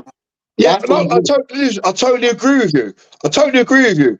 But once he doesn't deal with it, then the keeper can see exactly what's going on. He can see that Diaz is coming round the outside. Come out, make yourself big, slide, smother the ball. There's no goal. We go in 1-0 up, and the game is still ours. We put ourselves in a bit of a tricky position with the two of them, between them. I'm not blaming Raya. I'm just saying, in my opinion, I think Raya should have done slightly better once Liba had chose to do what he done. Maybe so guys, I word it that way. I've got a few things here. One thing, unlike West Ham fans last week, the Burnley fans are staying in the stadium and supporting their team. So well done to Burnley for that, and not jettisoning on the team like West Ham's fans did last week at half time. Second thing, Bertram says Kivior's played well today. He's been playing well for the whole of the year. Ever since January, Bertram, he's been playing solid football. That tackle he done on Kudos last week against West Ham was absolutely box office, mate. Cam says it's very hard to play against us. It's extremely discouraging. This is what I've been saying every week, guys. As Arteta said, Am I right in saying, guys, that Burnley still haven't had a shot on target? Yeah, I think you're right. Yeah, 93 minutes gone. Where was I? Arteta said he's after dominance, not control. Not control. We've had teams in a pressure cooker for nearly the entire games. Then he says that causes huge frustration and makes you basically want to give up. It's more to do with us being brilliant rather than them being complete trash. We made them look awful. This is what I said about the Liverpool game. And people say Liverpool had an off day. But no one wants to give us credit for nullifying everything they threw at us. And they only scored through our mistake. Yeah, exactly. And then Victor then says Eddie and Martinelli switch positions. Yeah, that's what they were doing last week. This interlink positions is confusing for the defense. Wow. Not only that, Barry, but if you look at the game we had against Liverpool in the FA Cup, it was just the same. All that was missing from Arsenal was a clinical edge. Can I just say something? You're going to see a pass from Odegaard in a minute. Had Eddie scored, what an assist that would have been. The little lob up ball to Eddie. It was a little bit too long, but had Eddie managed to bang that in the net, what an assist that would have been. Yeah. Odegaard's been doing that every week, man. Odegaard's been doing that every week. Thank you, Trafford. Just give us back the ball. We'll take that.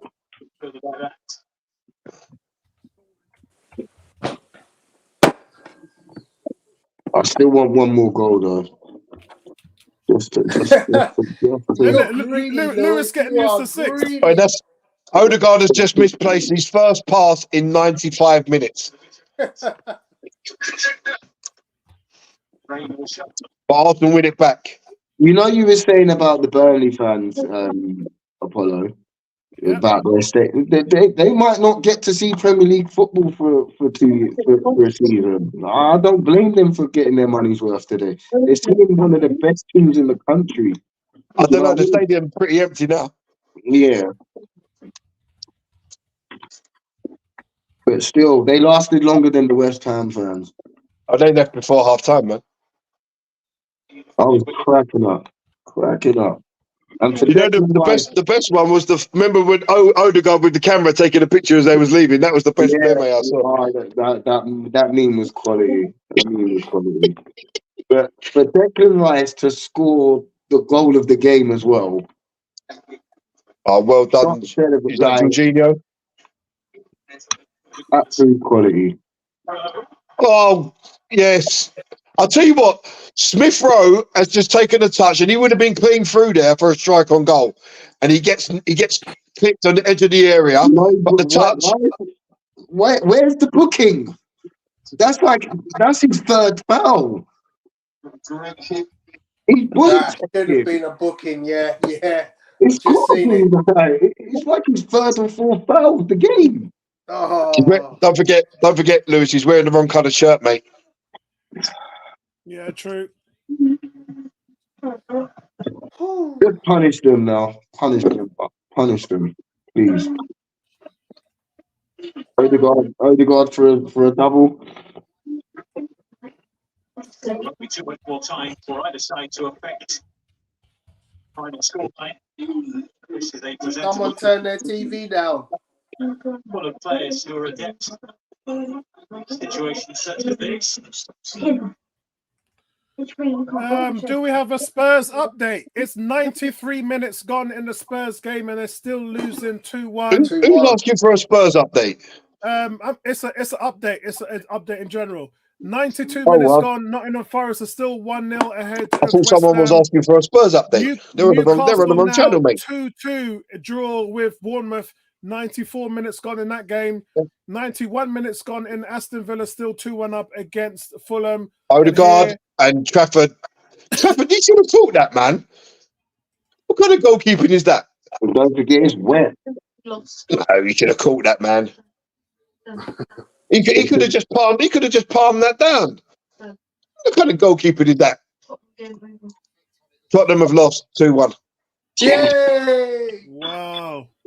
Come on! That's gonna piss them off big time, man. I can't wait to get on social media. And Tony, I've just been talking to Andy in the chat, and he's losing it. And you know I wind him up really, really easily. He gets wound up so easily, and he's on fire at the moment. I bet he's going to say they should have won. They had the chances, right? What a cross from Cedric. Yeah. I was thinking that same thing, Tom, but no one there to head it in. It was put in the right place, though, wasn't it, Gal? Oh, second goal.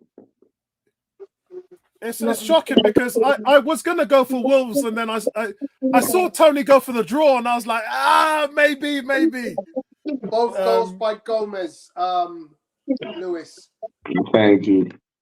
João Gomez. Burnley almost scored there. Reece Nelson failed to react to a little knockdown clearance, and the shot just whistled past the post. I wonder if Gary O'Neill celebrated the win afterwards. That'd be quite interesting to see that, what happened after their game at White Hart Lane. He's a good manager, Gary O'Neill. He's got that. Yeah, I like him. He's shown a lot of prospect, isn't he? Yeah, he's going to be a problem. So 99th minute. Odegaard's still pressing like mad. His engine is phenomenal. It's incredible. It's incredible. He's my man of the match today, Odegaard. I can't just love his industry. He's literally the most. He does the mileage. He's got the speed. His passing accuracy. And that's full time. That's full time, guys. That's full time. G says Zinchenko missing, and we're suddenly very solid at the back. And Jesus not here, and we're scoring tons of goals every week. Who'd have thought? Wow. That's a good shout, Dan. Greg. When you think about it, you take out our weakest defender, we're not conceding. You take out the guy that messes about up front, wants to beat the same guy 27 times, we're scoring goals. It's not rocket science. Yeah. He can't come back in, can he? He can't come back in. Jesus. Can't change this. No, I wouldn't change it. I'd leave it exactly the same. I'll start him on Wednesday against Porto. He's been brilliant in the Champions League. I'll start him there. I wouldn't. It's a bloody big game, Apollo. It's a massive game. I know. Yeah. Why would you start him? Who's got the best scoring record in the Champions League, Tony? Bun that record, brother. That's history. No, don't bun it, man. Play to the tune, that's bro. history, Apollo. Play to the can't tune. be talking, he's got the best record. When he scored all them goals in nothing games for Man City. No, I'm talking about Arsenal. I'm talking about the goal, what he's played for Arsenal. He's played like 4 Champions League games and scored like 4 or 5 goals. Scoring at a phenomenal rate without him. It goes to show. Play direct football. Don't mess around. What Gary has said is absolutely 100% accurate. Play the ball. Stop trying to beat the same player 6 times. I think he's going to be too short, Tony, to be honest. I think the game's going to come too quickly for him. Yeah, because Tony's over the moon. I'm glad. I don't want to see him in our team when our team are scoring 5 and 6 goals a game with the current lineup. And to be honest, even Odegaard has calmed down the overplay. We've just played simple football. Pass, move, tempo's been good. You run here, I'm going to pass it to you there. Bang, bang, bang, goal, goal, goal, goal, goal. This overplay, it got too much. Yeah, I agree, Gary. 100%. The The best football is simple football. That's what wins you game. You don't need to overcomplicate things.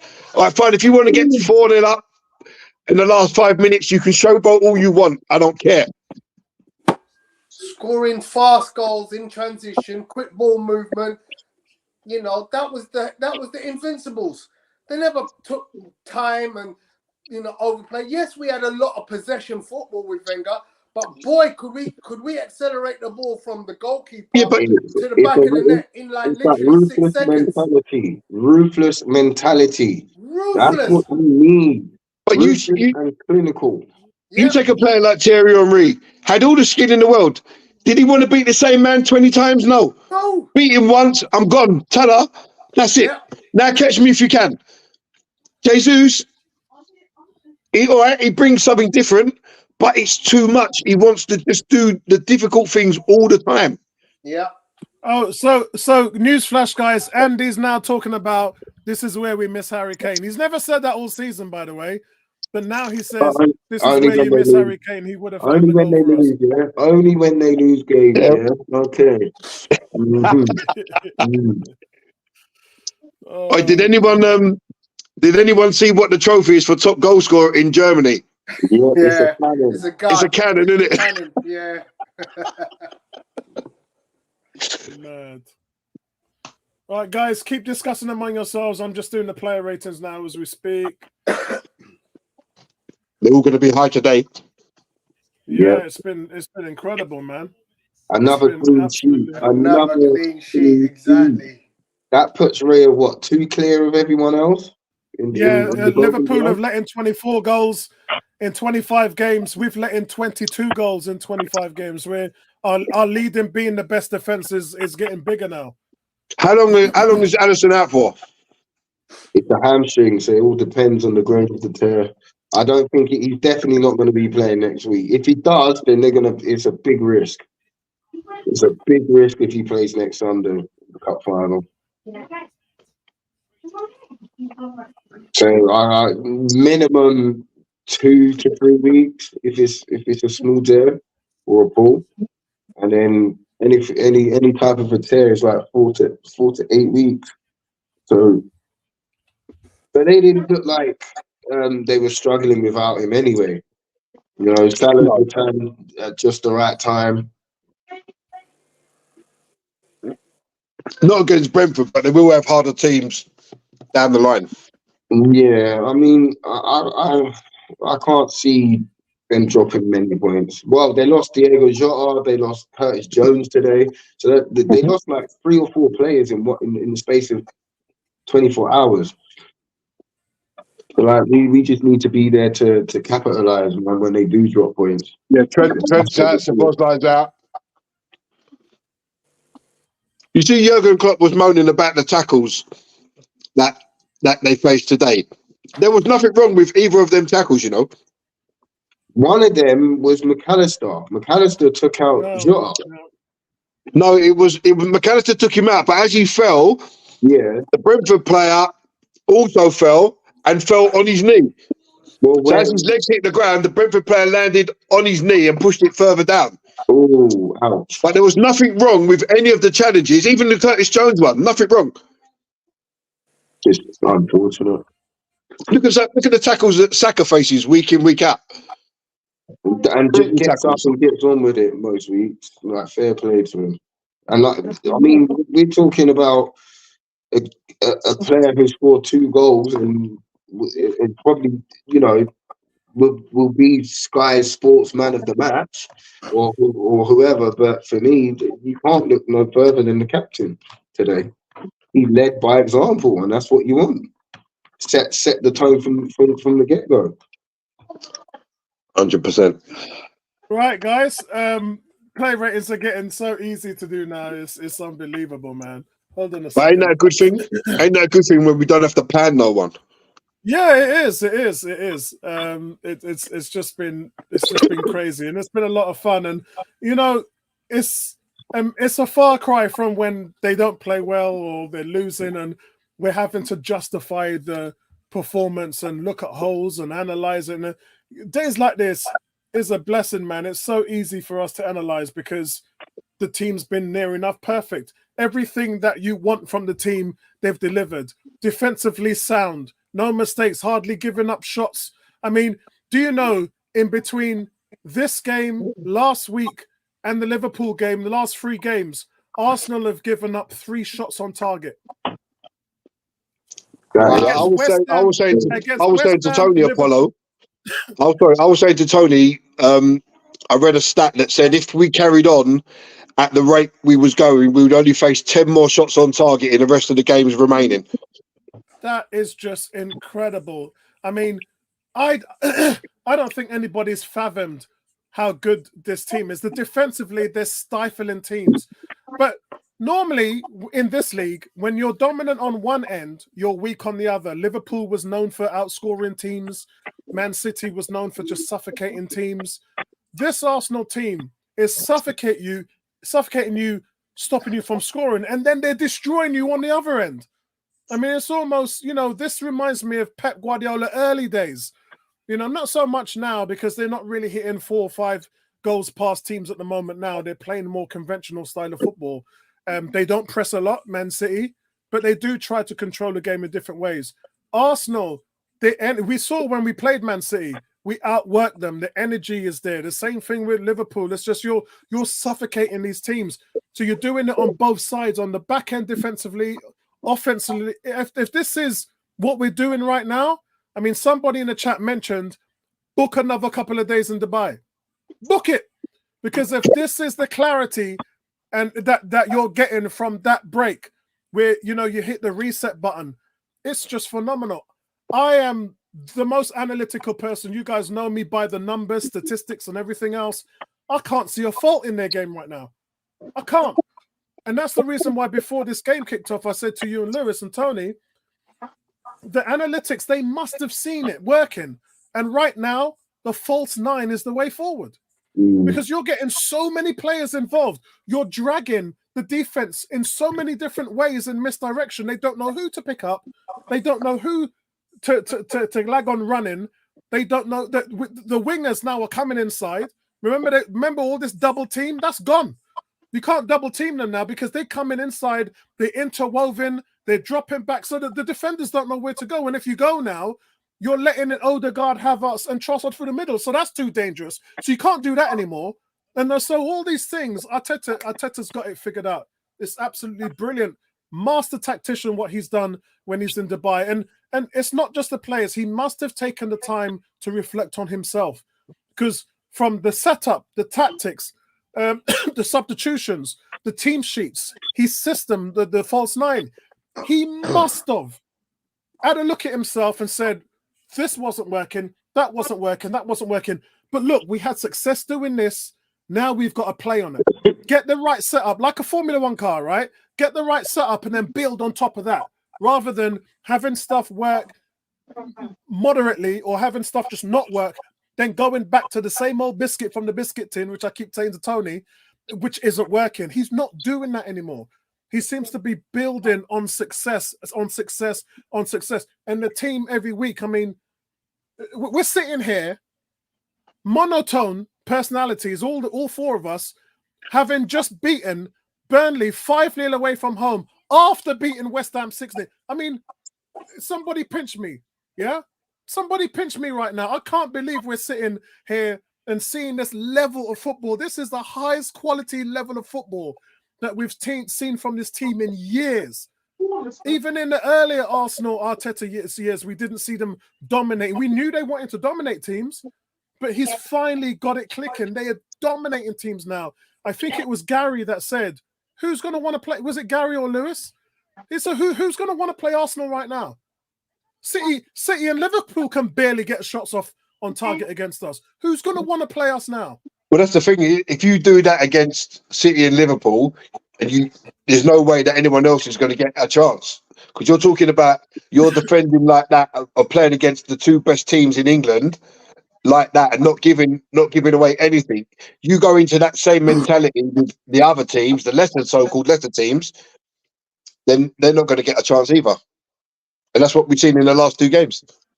That's the whole point. That is the whole point. It's a message that Arteta and the team are sending out, and they're like, do you know what? Yes, we missed out last year, but we have definitely learned from that experience. That pain from last year, we're going to take it out on everybody. We don't care who you are. We don't fear nobody. Everybody fears us. This is why we keep, when we do win in such a big way, that's why they're always looking and seeing what can we really nitpick at. Because we can't nitpick at the performance, because the performance was a 10 out of 10. Oh, they over celebrate. Oh, let's run with that. Do you know what I mean? So Arteta definitely has gone away, looked at it, like you said, looked at himself. I think the players have all done that as well, and as a collective, and saying to themselves, if we are definitely serious about this, this is the time for us to push. Yeah, most definitely. It's just. I think the change. I think the change in Arteta was the major thing that had to happen. The change in Arteta was the catalyst that had to happen for everything else to fall into place, because he was making weird substitutions, weird team selections, and we're sitting there thinking like, why is he? I don't know what the game it was. He made the substitution. We were like, what the hell has he just done there? Why has he brought that player? I can't remember the game or the player. But we're all questioning it, and it just didn't make any sense. But when he's getting the things right and the team is purring, you can't fault the man. Because we all want to see him succeed, right? We all want to see him go on and do great things. There's not one of us here in this panel that wants to see him foul. You know, there shouldn't be any Arsenal fan that wants to see the guy foul. From where he's brought us, from where we was to where we are now, there shouldn't be any Arsenal fans at all that want to see this guy foul. So before I do the player ratings, I just want to ask Tony, because this is going to be quite controversial. Last week, you guys, I've never given a perfect 10 to a player before. Last week, I gave Arteta a 10 for what he did to West Ham. I think we all did. We all did, did we not? Yeah, I think most of us did, yeah. But today, I'm actually giving my first 10 out of 10 to a player, which I've never given, by the way. I just want to confirm something with Tony. Tony, can you tell me how much chances created that Odegaard had this week? Because I've got it down as 7.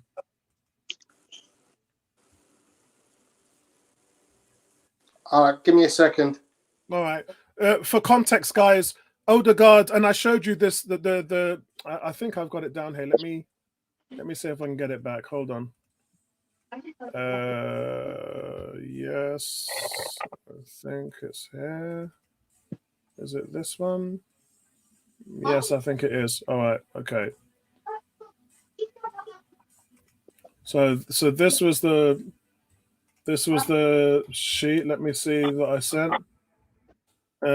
See if I can pull it up. Right. So this is the at Christmas. I did a video, and what the video was saying was Arsenal was missing all these chances, but Martin Odegaard is leading the league in creativity. He is the Premier League's most creative player. And you can see here, this was before Christmas, by the way. Number 1 in the Premier League, passes leading to a shot with 72. By the way, the person who's second on this list, which was James Maddison, had 46, nearly what is that? 46, 20, 20 26 lower than Martin Odegaard. That's how far ahead he is. The second person next to him is not even close. And there's always context, so we have to talk about context. We know Kevin De Bruyne missed the first 4 months, but it doesn't matter, because Odegaard over last season created more chances than Kevin De Bruyne through the whole season anyway. So it doesn't make a difference whether he was there or not. Odegaard still outmatched him last season. But what he's done this year, he's become the de facto creative number 1 player in the Premier League. And I have to reinforce that, because we don't talk about it enough. This guy is elite. He's number 1 in secondary assists. I know some of you hate that, but I don't care. Secondary assists is that ball that comes in from the midfield to an open player who then slots the ball in for an assist. He is number 1 in the league for that. So it's not what he's doing on the front end. It's what he's doing on the back end. He's third in shot sequences, and he's third in attempts that ends in a shot. And the difference between now, let me get rid of this. The difference between now and then is that all the chances he was creating weren't going in. Now we're seeing the benefit of his play because goals are coming in from everywhere, and it's all coming from him. So, Tony, last week he created 8 chances against West Ham, which was the highest in the Premier League, not just this season, but for any game last season in 2022-23. And so I had him down at 7 today. I don't know what it officially says on your side. I'll have to go to Opta and check it. But I've got him down for 7. If that's the case, it means he would have created, hear this, guys, 15 scoring chances in the last 2 weeks. Now, I'm blown away. I'm blown away. No matter what you want to say on the world level. Not 2 weeks. Not 2 weeks, in the last week. Yeah, last week. Yeah. In the last 2 games, but it's only 1 week. Yeah. On the world level, guys, this guy is as good as any creative player in world football. I'm going to say that again. You know one thing, Apollo? That chances that we just saw on that stat you put up, if you think to yourself, how many times has this guy played the ball to Jesus, who hasn't taken a shot and has cut back in and refused to shoot, that would have been even higher. And I'm not getting at Jesus, but I'm just saying them stats would have been even higher. And Gary, Martinelli hasn't shot. You were one of the few people that actually looked at that and contextualized it, yeah? Because not a lot of people did. All they were moaning about was we're not scoring. But why aren't we scoring? But we was creating bundles of chances. Yeah. But when the player refuses to shoot, and do you remember the game, Tony, where I got up off my chair and I walked away because I'm just seeing this overplay all the time, and it was getting too much and it was getting stupid. You got a chance to shoot, left foot, right foot, I don't care. Have a shot. So, guys, I think I'm gonna give Tony a little bit of time, but I'm gonna go ahead because I'm not gonna change my score, so that's why I'm gonna go ahead. Lewis, are you okay? You still there? Yeah, I'm still here. Okay, right. So, guys, we are going with Raya gets a 7.5 out of 10. Look, the fluency in him starting attacks is becoming more and more apparent now with him between the sticks. He's still Arteta's number 1, but the responsibilities for me with him staying focused, coming out early, collecting crosses, he's making it extremely difficult for teams to get anything on him. He's another weapon back there. His distribution as well is just elite. And it's knowing when to throw it quickly, knowing when to keep hold of the ball and baiting attackers to come at him. Burnley didn't press or anti-press today, so he didn't have to worry about too much. But I'm talking about when he's playing the top teams. He is really, really coming into his own. And last week, when I talked about him, I said, the only thing I have to see him do now is shot stopping. Imagine that. You're begging to see your goalkeeper save some shots because we're stifling teams so much that the guy's not even making saves. It's extraordinary. I don't think I've ever been in this situation talking about Arsenal before. I don't listen. Not just Apollo, not just Arsenal. I don't think I've ever seen a game, 3 games in a row, where a keeper hasn't had to make a single save. It's extraordinary. He made one. 3 shots on target in the last 3 games. Are we actually? I don't even think that was going in. That wasn't on target. That was a cross, wasn't it? He still made an attempt at a save because he. Yeah. Okay. All right. I'll tell you what. Let's give it to him. Let's give it to him. So he gets a 7.5 when he does have to make, and when he does have to make some tough saves, then he'll be able to jump himself into the upper echelon scores as much as the other players. Bernard White, I thought he did well today. He got wrestled to the ground. They know his game now. We've known it for quite a while. We talk about it on here. We love talking tactics, and we always talk about how much he's creating a shield, or in basketball we call it a screen, where he's just blocking the goalkeeper, allowing our big boys to go in there, Saliba and Gabriel, to head all them set pieces in. And look, Burnley were ready for him today. They were ready for him. They knew it was going on. What does that tell us? That tells us that other teams are now looking at the footage. They're seeing what's going on, and they're going to be on the attack. So look for this to be on the menu in the upcoming games. But I think for me, I still have a problem with him in his game. I think he sits too far off. He's still doing that. But what he's doing now is improving it. His advanced positioning is beginning to be more helpful to Saka's game. Saka's game has improved because he's coming more up into the play and creating an option. And what does that do? That creates another defender to man mark Ben White, which makes it easier. Again, all of this is done by design, but him being more advanced is making it easy on the front players. So I think he's doing well at the moment. Not my first choice for right back. I would still put Tomiyasu there or Timber, and then when Timber comes back fit, put Timber at left back. But at the moment, I think he's an adequate player. But he's getting back to his best. He's near the top of his game now, and that's really good to see. Saliba, I'm going to give Saliba a 7. He had a mistake in the first half, which was really extraordinary for him. But look, they don't have much to do, these guys, at the moment. And it's a rarity that we're saying how quiet these guys are. So, look, I'm going to give him a solid 7. Gabriel, on the other hand, just a model of stability. Right now, it's fair to say this season he's probably been the better centre-back. And that's saying something. When you're talking about a guy, Saliba, who's been regarded as probably the best centre-back in the league. And the same probably because a lot of people are still talking about Diaz, Man City. Van Dijk's had an outstanding season at Liverpool. So Saliba's in the discussion. But if I take all of those guys, Diaz, Man City, Van Dijk, Saliba, I'm putting Gabriel above all of them. I think he's just been absolutely phenomenal. The best centre-back in the Premier League this season for me. He makes all 11. He does. I would put him all 11 starting centre-back if I was to make that decision today. He's just been phenomenal. But the best centre-back today, the best defender today was Kivior. Kivior was the only one who gets an 8. What is going on with this guy?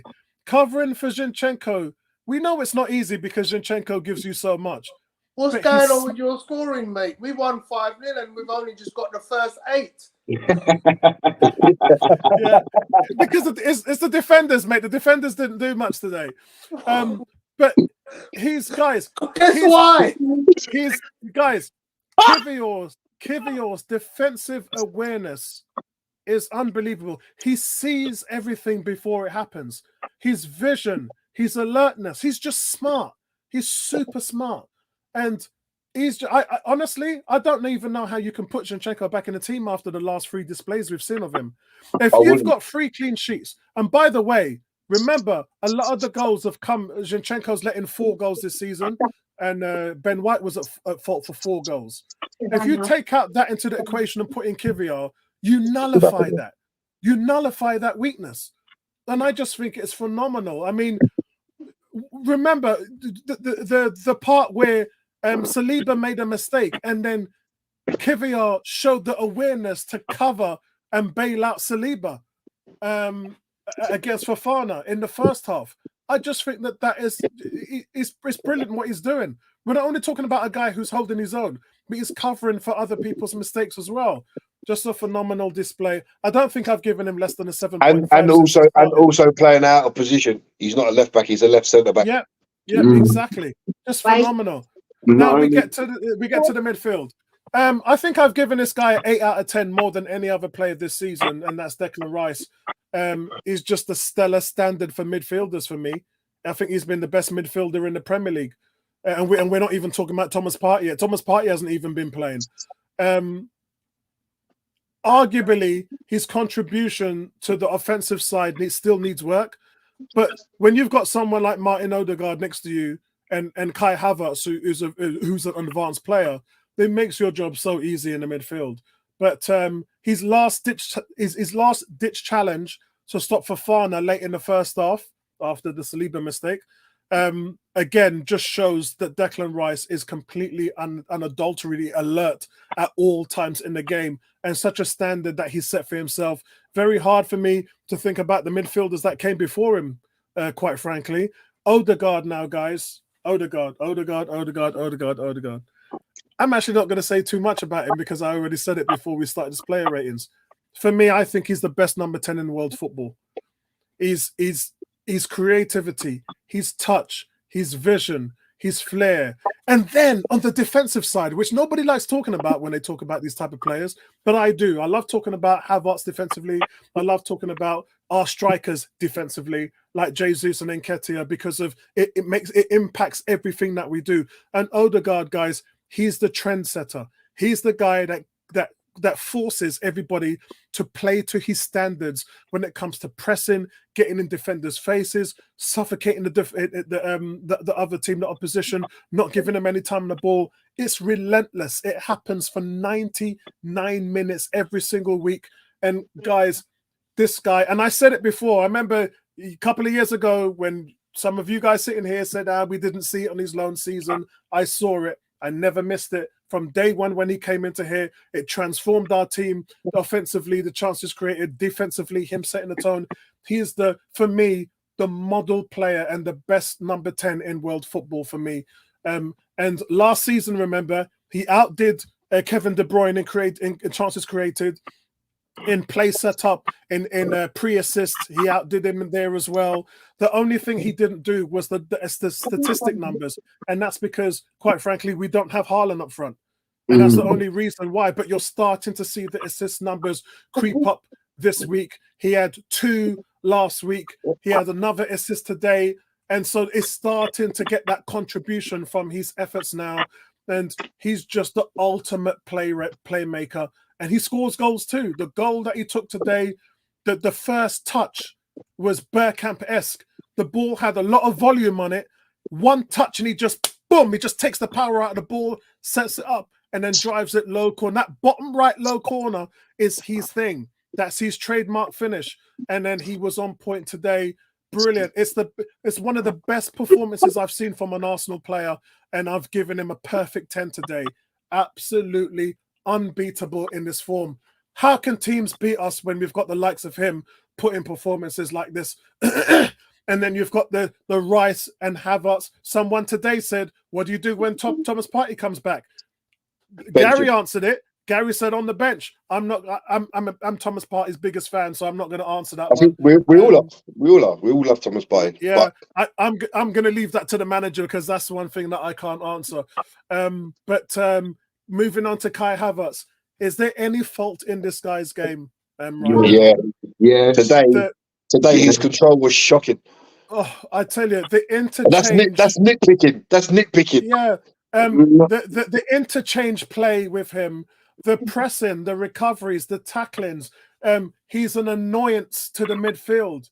But the clever passing between him, Havertz, and Trossard and Odegaard just makes this midfield unplayable. It really does. He won the penalty as well. The ball he's played through for Trossard wins that penalty. He influences the game in so many different ways. And then defensively as well. I mean, he's getting an 8 when really I probably should be giving him a 9. You know what? Let me give Havertz a 9. Sorry, guys. No, I have to disagree with you on that one. Yeah, you can disagree with me, man, but I'm giving him a 9. Yeah. Just absolutely, just a brilliant performance by him today. And then the nutmeg for the goal, and then just dinking it to the goalkeeper's left as well. Great finish. But it's the runs he makes, guys. Remember the first goal that Saka scored last week? Who set that up? It was the run that Havertz made beyond the line. Remember, Havertz was the second best player for movement in the Premier League last season. The second best player. He ran the most kilometers out of any player in last season in the Premier League. So he isn't lazy. It's the movement. It's the constant hunger and energy that he provides. Just absolutely brilliant. He gets a 9. Saka gets a 9.5. I mean, Saka last week came of age. He turned up. This week, he's followed it with another world-class performance. 2 great goals, just summing up his brilliance, his control at both feet, left foot, right foot. Saka's, he's already, look, we're not even talking about his assists. He's got 13 assists already this season. We're talking about his goals, and the guy's already got 13. So he's got 14 goals and 13 assists this season. I mean, what? That's bonkers, guys. That is absolute bonkers. He's 22 years old. He's the face of the franchise. He's got all that pressure, but yet he still keeps on coming with just pure and unadulterated quality. And can you imagine? He's been quiet all season long, and now he's come alive. Could you imagine if he's like this for the rest of the season? We're on a gravy train, guys, and I ain't getting off this shit. I'm enjoying this so much. Martinelli, I'm going to give a 7. Look, I don't think he had a bad game. I think the level of the players around him have just stepped up so much that he has to be counted on for his consistency in play. And I'm rewarding him for that pass he played for the Odegaard goal. If you look at it, he seams the ball through 3 players. That's Martinelli we're talking about. We're talking about the guy who can't pass.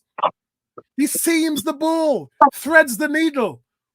And just, I had to look at that twice when Gary said the pass was from Odegaard. I was like, no, he can't do that. That weren't Odegaard. That has to be Trossard. Looked at it again.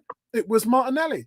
And he's done so well there. And I'm hoping that they're working on his creative side in training, because he really is missing that. That really hurts a team like this that's clicking on all levels. And we really do need him to step up. But by no means was he's the weakest link today. I thought defensively he was helping apply that pressure and suffocation that Burnley was suffering with. So he gets a solid 7. Trossard's going to get an 8.5. Since he's been brought in as a false 9, honestly, I don't know how Jesus gets back into this team. He's hurting you so many. Every week you think he's going to get a hat-trick in terms of goals or assists. He's hurting you so many different ways. The scoring touches inside the box. Haven't you noticed? He's not hitting them at the goalkeeper. They're going top left, top right, curling in. All these different finishes applies to. Go back and watch the game at Anfield when he scored a hat-trick last season. And we'll look at the finishes there. He just seems to know how to finish in the box. And he's tidy. He's neat. I mean, guys, he's just doing everything, winning the penalty, running into the box. Such clever movement, high intelligence. And we use the word intelligence with players like Rice, don't we? We use it with Odegaard. We use the word intelligence with Zinchenko. That's who we are, guys. That's our identity. It's smart, clever creativity, and it's creating so many goals. It's ridiculous. And I'm just going to give up. I still can't believe we only paid 27 million for Trossard. It's bonkers, mate. It's bonkers. It's bonkers. That's got to be signing of the season, man. And Arteta gets a 10 out of 10 for the second week running. Look, I can't say enough about him. And I'm glad, because, you know, I've had to defend some of the things that he's done previously before. And some of the things he's done previously were indefensible. And I had to criticize him for it. But for me, it all starts from him. He's switched on. He's on it. As I mentioned in the 60th minute, actually, it wasn't me. Somebody mentioned it in the chat that he was screaming at one of the players that to go forward, and press. And he's still on it. You're 3-0 up and you're still screaming at your lungs for the team to get it right. Just relentless. Wow, that was a long player ratings. I'm going to go to Lewis next. Lewis, you got the conch. I agree with you on Rare. 7.5. Played a hand in one of the goal. Well, he threw it out that led to the throw in for Kivior to play Havertz in. So, and he did everything that you asked of him today. It was a very, very accomplished performance, you know. And when he was called upon, he was ready. So I agree with that. Why? I don't know. Sometimes I find with Ben White that. It's almost like he's not there, like fully aware of what's going on sometimes. But him and Saka now found that relationship, that partnership that they had from last year, where You know, they're interchanging, passing, he's overlapping. They're working harder together on the defensive end. I sort of seeing them doubling up on the winger, which is really good. Saliba, the 7 is fair. A very, very uncharacteristic like mistake from him, but luckily enough, he had either Gabriel or Kivio on the cover. Hold on a second. Yeah, so while he's gone dealing with that, let me just say we've got a lot of comments. So Concrete Jungle said best defense in Europe. Yep, they are, and he's absolutely loving it. Emerson says good results all round today. Under 18 ladies and senior team had good days. Bertram says we cannot play the Havertz Trossard tandem against teams like City. Also Party on the bench. Really? Yeah, I agree with that bit. But I mean, look what that tandem did to Liverpool, Bertram. So we can play them, that Havertz Trossard tandem against teams like, we can play them. Because, I mean, again, who made the goal for when we beat City? It was Havertz holding off 3 defenders, laying the ball off to Martinelli. I think we can play them, you know, so we probably disagree on that. Cam says, these are great ratings and they are thoughtfully explained. Bro, that's only just mine. You ain't heard the rest of the guys, yeah? Carry on, Lewis. So where was I? Yeah, Saliba's 7 was pretty fair. Two mistakes from him, which is very unusual. But when you've got such a good, strong defensive centre backs like Saliba and Gabriel, one will always have that game where they're not quite at the races, and the other one just takes over. And that's what I'm noticing this season, where one's not quite on it, the other one is like, you know what, it's my time today. I'm going to lead. I'm going to be the one. Don't worry about it. I got you, sort of thing. Kivior has been a really, really good revelation since he's come in. It's almost like Arteta has given him some sort of a challenge, and for him to stake a claim in this team, and he is really pushing for that place. And to be playing out of position out on the left, it takes some adjusting and, you know, getting used to. So I'm really pleased for the young man. You know, he's quick thinking on the throw in as well. He was defensively solid. You know, Zinchenko should be worried right now that a player who plays as a centre back is coming in to his position and making it his own. Fair 8. I mean, what's been said about Declan Rice that hasn't been said? The guy is always an 8 or 9 out of 10 every single week. And, you know, you look at his price tag and you think to yourself, 105 million, that is an absolute bargain compared to, you know, Enzo and Calcido going for much bigger fees. And you've got, out of the 3 central midfielders, you've got the one that is the most complete in terms of what is needed for the team. And the fact that he just loves playing he loves playing football. You can see it. You know, he covers the ground so effortlessly. Like at times you think to yourself, how on earth are you getting there? But it's because of, like you were saying, his intelligence, the way that he reads the game. So yeah, it's fair. Where are we? Odegaard, I mean, I called it from probably the 60th minute of the game. He was my man of the match. Proper captain's performance, creating, scoring, leading by example, tidy passing, just, you know, and the press as well. Like he's absolutely a machine right about now. And the fact that he does create all these chances and we're not putting them away for him, that just shows you, you know, he wants it more than anybody else out there. Havertz, I'm going to give him an 8. His touch at times let him down in the first half. He could have easily come away with 3, maybe 4 goals if you're really, really being, you know, if you're really going to nitpick. But the fact that he did get his goal is good. He also, like Odegaard, he works extremely hard off the ball. He's always putting himself about. He'll win headers. He's a nuisance, not just in the midfield, but also when he does play further up in the centre forward position, like he did against Liverpool. We've got that option to go in a little bit longer, for him to bring it down and bring others into play. Saka, if it wasn't for Odegaard playing the way that he did, Saka probably would have gone down as my man of the match. For somebody that is having a quiet season, he's sure making a lot of noise about it. He's almost becoming this player that he plays in certain moments of the game, and he's almost playing in a completely different way to what he was last year. He's now a little bit more wary about the double team, the triple team. He's more effective, is what I'm trying to get to. And for him to get the goal with his right foot, you know, most players will want to cut back in on their stronger foot and try curl it in the far corner. That's a clever piece of play. The penalty, you know, you got to give it to him. It was not the best of penalties, but you know, when you step up, all you want your player to do is hit the back of the net, and that's what he did. Martinelli, he's another player that, for me, he's very exciting on the ball, but he needs to get his head up more. So, like the goal that he created, he actually gets his head up and decides to play the ball with his weaker foot, and that's what we want more of. You've got to be a little bit more unpredictable in what you're doing rather than cutting back.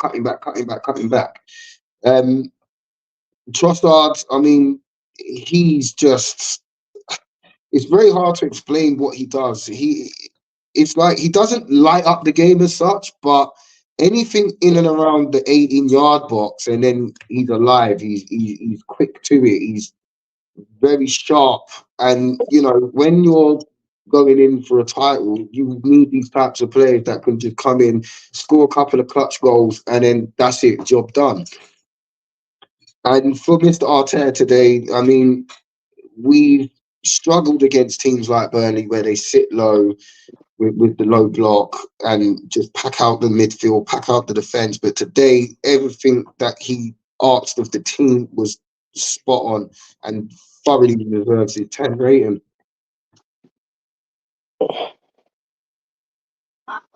Excellent. Thanks for that. Gary, you go next. You got the conch because I know Tony's working on his stats and everything. Actually, before I go into that, Cam says our defense have some monsters. They really lose a tackle or a header. G says super performance again. Stadiums are emptying everywhere we go. 5-0 and 6-0 away wins in the league.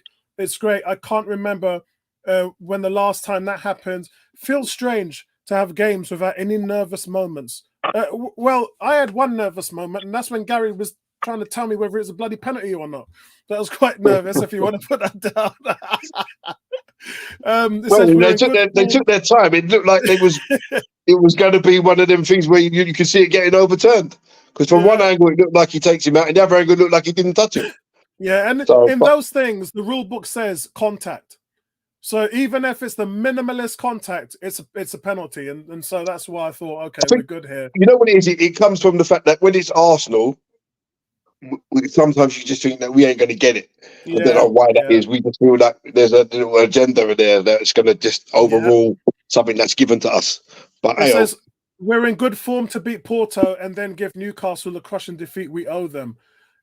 Cam says a word about Kivior. He's been fantastic playing more as a traditional fullback and not inverting.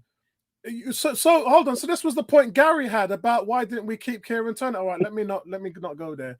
Because actually in that defense, Kieran Tierney wasn't great against Liverpool or City. He was getting twisted and turned and burned as well. So so let's see what happens. He's injured again, and I don't know if you've noticed, but this is now the third or fourth injury this season. It's dead food, man. Dead food. It's such a shame. Did he do an article last week saying that when he was asked to play inverted, it was like alien to him? He just didn't get it.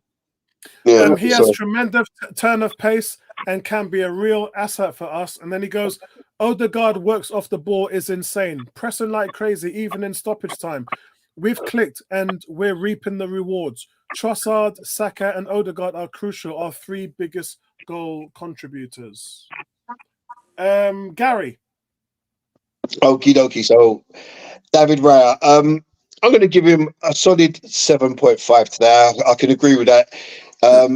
Wasn't tested with any shots, although we are going to give him the one because we need him to do something. So we're going to give him the one to say he made one save today, even though it was a cross. But we'll give it to him because we feel sorry for him that he's had nothing to do in 3 games. Distribution was decent. With the ball at his feet, used it well, never in any trouble. So good. He's starting to grow into the role of being a solid Arsenal goalkeeper and everything that it entails when you play for a club like Arsenal. So well done to him. Long may that continue. Ben White, like Lewis said, I just think sometimes Ben White is so casual and he doesn't really see things as an urgency. You know, a player will get the ball and you think, go over it, get in his face. But Ben White, he sits off and I think it's just a casualness in the actual guy. It's in his makeup. Sometimes I don't like it and I think that it's something that he needs to improve. But like you and Apollo said, Lewis, that he's got the relationship with Saka, it was kind of broke. And now it seems to be working again. They're working as a two rather than a separate people. So, and Arsenal are reaping the benefits down the right-hand side. So I'm happy with Ben White's 7. Saliba, I think Saliba's had the last couple of games, he's been a little bit shaky. He's made a few uncharacteristic mistakes. But we've also got to remember that the guy is only 21 years old. Yeah. So we're piling it on him like he's a Van Dijk at 30 and has been playing. You know, second season, he was a rock last season, a total revelation. Many people were saying, why did he loan him out? Look what he's doing. But that wasn't a given that he was going to come in and do that. So, and he's lucky because he's playing in a team that has a Rice, a Gabriel, a Kiwior today we saw, a Havertz. Someone that's there that can bail you out of trouble if you make the mistake. So when he's making these little errors, they're not getting punished. That's due to the players around him. So I'm happy with his 7. Gabriel, we're going to run out of things to say about this guy pretty soon because week in, week out, he is solid as a rock. He hardly puts a foot wrong. He pops up with goals. He pops up with fantastic tackles. He uses the ball well. You know, everything that you want from a centre-back, this guy has in his locker. And I agree with Apollo. I think he's been our best defender by a country mile this season. So I'm going to give Gabriel an 8. Kiwior, impressed with the last 2 performances that he's put in. Didn't he come on against Liverpool as well, did he not? Yeah, that's right. Yeah. So the last 2.5 performances that he's put in, Zinchenko is definitely the weak link in our defence, as was called out by Ben White at the end of one of the games recently. He switches off, gets caught out by that long crossfield ball far too many times. And the inverted role is not needed on a regular basis.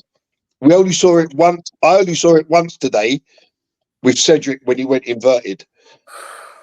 So I think it's horses for courses. If you need it, you use it. If you don't, just have a traditional left back playing in a traditional left back way. And that's what Kiwior's done. Strong, athletic. He gets up and supports. Great quick thinking with the throw. Because normally we see Ben White take 3 years to take a throw. Got up, picked the ball up, and a few seconds later, it's in the back of the net. So Kiwior, I'm happy with his 9. I think he's performing really well out of position. Long may that continue. Declan Rice, like Lewis alluded to, I still think that 105 million is too cheap for this guy. We have robbed West Ham. Absolutely robbed them. That's awesome. That's awesome. The guy is just superb. another player that we're going to run out of things to say about him, because every week he puts in a performance. It's always 8 or above with this guy. He scored goals. He's got assists. I think, was it 5 Premier League goals, 5 assists this season in his first season playing for a major club like Arsenal.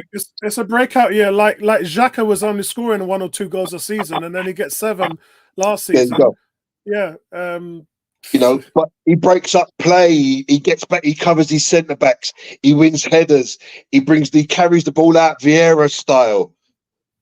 Goes charging through the middle of the field. Absolutely, amazing performance week in, week out from this guy. So I'm going to give him an 8.5. He was even playing without one contact lens today. What can you say? Can't even see out of one eye, and he's still doing that. Martin Odegaard.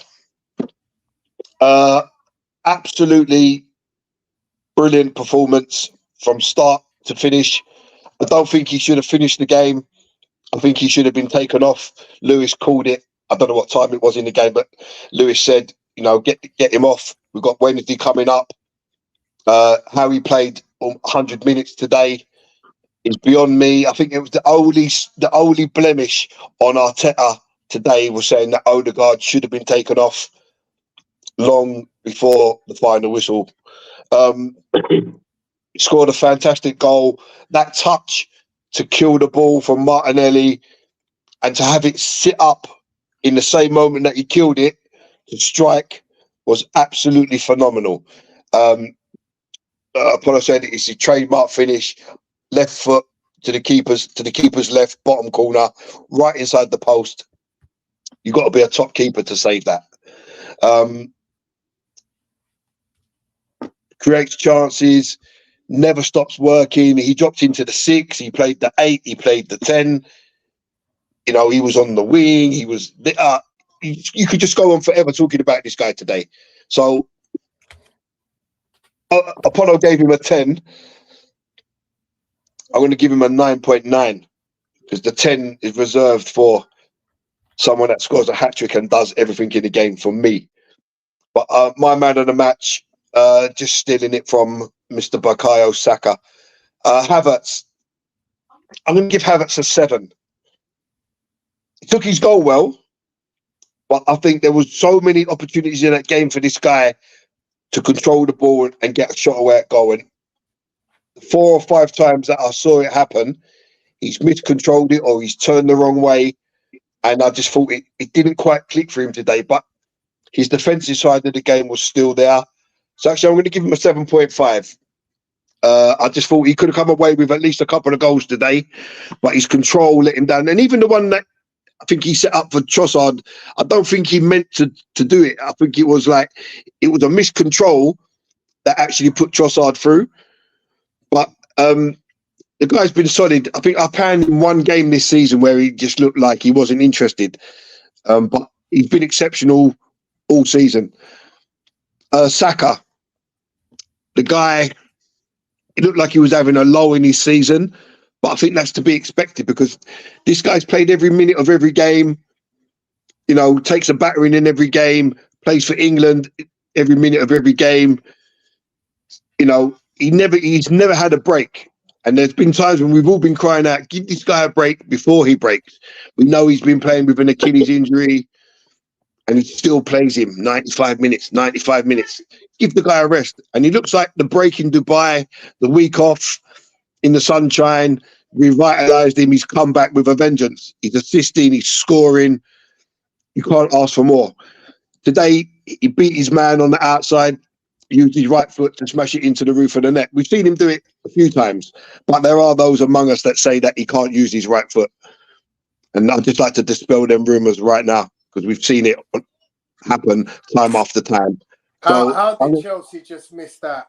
How did Chelsea just miss that? I was thinking the same thing, Tony. I'm not watching it, so I don't know. What? He should have just hit it one time. He didn't need that touch. Just lashed the ball. But anyways, yeah. So I'm going to give Saka a 9.5. I'm happy with that rating. Martinelli. I think we're in a bit of a situation with Martinelli, really, where The team are performing and everyone is stepping up their levels of play. But Martinelli is still, he's not quite reaching the same levels. We saw him today. He set up Odegaard right foot. He used his right foot, his strong foot, passed it with a little pass out to him on the edge of the area. We saw him go down the line and deliver a nice cross to the back post, which Eddie should have scored from, with his left foot. So that tells you that he can use his left foot. The thing with Martinelli, in my opinion, it's a mind thing. He's thinking too much about what he's going to do with it. And by the time he's made up his mind, he hasn't got the opportunity for that cross anymore, because he's thinking, should I lose my left foot? Should I cut back in on the right? And it's something that he's got to sort out, because if you get the assist side of his game flowing, we know he can score, and he could be a major, major player for years to come, and a very, very talent on the world stage. But it's something that he's got to sort out. So I'm happy with his 7. Trossard, he's come in, he plays the false 9, he drops into the 10, he drops into the 8. We saw him play a ball over the top for Saka last week to win the penalty. You know, he scored a nice, lovely goal today with his left foot. The other day it was with his right foot. He brings everything. The guy's got everything. He plays with both feet. He can finish. He can assist. He works hard for the team. Really good performance today from Trossard, and I think he has to keep his place even when Jesus gets to. I wouldn't personally change this team unless one of them picked up an injury or their forms dip. I would keep the same team going now for the push to the end of the season. You just have to get the substitutions right to allow adequate rest. So Trossard for me gets a 9 today, and Arteta, I'm going to give him a 10. I'm going to stick with a 10. I thought he should have rested Odegaard towards the end of the game with us easily winning. There was no need to keep him on. Team selection, I thought he was right to keep the same team. Smith Rowe could have been on a bit sooner. But on the whole, he gets everything right. And like someone said, you know, even winning 3-4-0, he's still screaming the instructions. He still wants players to do this, do that. And that's the sign of a very good coach, because you're never satisfied. If you're winning 10-0, you're never satisfied. If you see someone doing something wrong, you have to tell them that they're doing it wrong, and you have to demand better. As a coach, I demand that my team play to the levels that I know they can. And that's what every coach should do. So yeah, Arteta gets a 10, and long may this streak continue. So couple of things here. G says that's not G, sorry. That's that's Cam. Cam says, can you tell me anything about you and Timber? I do know something about Timber, but I can't disclose it, unfortunately, on social media. But I can say this to you. He is healthy, but unfortunately, healthy doesn't put you back on the field. You've got to be match fit, and so that's the focus right now. But can I say what I saw on the? So from what I understand, and this was published by Arsenal, he had the last tests that now allow him to play freely. That's what so if that's official, that's what I told you guys earlier on in the week, which I was told not to say anything about. And I told you guys not to say anything about it. I've seen that on an official. If that's official, then they've just confirmed what I already told you guys beforehand. Remember, guys, I only tell the panelists because I trust them. They won't go out and start to air it out, because then that creates a whole load of troubles to my sources. So I don't really sort of a diversion to anything. But yeah, I mean, if they've released the data, which is what they've said to me, he's fit, guys. He's fit, and it's just a matter of bringing him back in. And what that means to you guys is expect to see him maybe in an under-21s game or something to that effect. And then I think they've handled this situation perfectly well. They have. I mean, there's been no need to rush him back. Yeah, they had a meeting on Friday. They've got another one at 10 o'clock on Monday about this, and really 3 of them have to come to an agreement. Once they get that agreement in stone, then we'll start to see him playing a part. But yeah, I mean, it's all done. He's been given a green light. So that's as far as we know from him. Jesus is fit. If anybody wanted to ask, could have been on the bench today, but the manager decided not to. But he's fit. He'll be in the squad midweek for sure. Zinchenko's the only one that is far away from what I've heard. I haven't heard good things about him. It's pretty bad as far as Zinchenko goes, so I don't know about it. They're looking at March to see how that works. Thomas Partey, they reckon Partey is on the right course from the setback he had a week ago, but they're just trying to be slow with him. I think they know that they don't need him at the moment, so they're just trying to tell him to get some R&R. So from what I know, Thomas Partey is just resting, and that's pretty much it. So can I just Tony? add to that? I mean, I've got nothing to add in terms of where he's at, but as far as I'm concerned, I can't see that. I need that guy getting minutes as soon as possible. Yeah. So I know what you're saying about don't rush him back, but if I was Arsenal, rush him back. Get him as soon as possible fit. Now, that doesn't mean you have to play him all the time, but just means get him ready. So he's on that bench within a couple of weeks, ready to play, and he starts getting minutes here and there. And as you said about Timber, maybe another 21 game. Yeah, because in a hurry. Because the trick is the Chelsea game is in a month and the City game is in 6 weeks. So those really are, I think, that the targets that you're chasing, because the squad that we've got now can pretty much handle it. I mean, Fabio Vieira came back to training yesterday. So Fabio Vieira came back to first team training yesterday. No one's missing Fabio Vieira. I think they are, because I think he really gave us. He came in. He was very influential at the number 8 position when he played. So I think that there's a lot. We're going to be surprised when this team gets back up to full speed. Tony. So again, can I say something about Fabio Vieira? Because interestingly, he was the subject of a little bit of a heated debate on a Guna group that I'm one with Emerson, and the feeling was, why is Vieira getting all these minutes and Emile Smith Rowe can't get minutes and blah, blah, blah, and blah, blah, blah. And me, I'm like, why are we dissing our own player? Yeah. This guy's numbers are actually very good. Yeah, they are. They are insane. And people who don't recognize what he's delivered for the team in the time that he has been, you might say, oh, well, he's not best positioned to replace Saka as a right winger. Well, guess what? The manager has shown his faith to actually let him play there. Yeah. Not only that, he's played him at the 10. Yeah.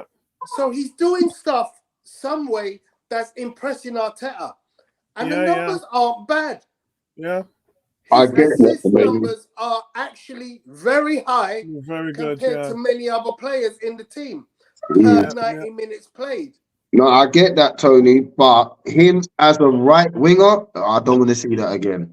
No, they've moved him inside this season. They've moved him inside. Him coming into like the central areas where he's more familiar, I'm more than happy with that. He just needs to find Eddie's PT's number and bulk up. His last 3 games, Lewis, he played the number 8 twice and the number 10 once in his last 3 games. And that's his position, not the number 7. I don't, because he's not the type of player that's gonna dribble past anybody. Like, you put Emile Smith Rowe out wide, he will take somebody on. Yeah. That's the big difference. And I think as well, for me, with Emile Smith Rowe, we must score. Oh my God! Emile Smith Rowe was one of the players that helped Arteta onto the map. He helped elevate the club into this position. So I get that Emile Smith Rowe's had his injury setbacks, but he's slowly now being considered off the bench. He just needs more minutes like the rest do. And it's a headache that Arteta needs right now, because we are going into the business end of the season. He needs to know who he can trust in certain situations. Yeah, 100%. G says for a team that can't score without a striker, 21 goals in the last 5 ain't too bad.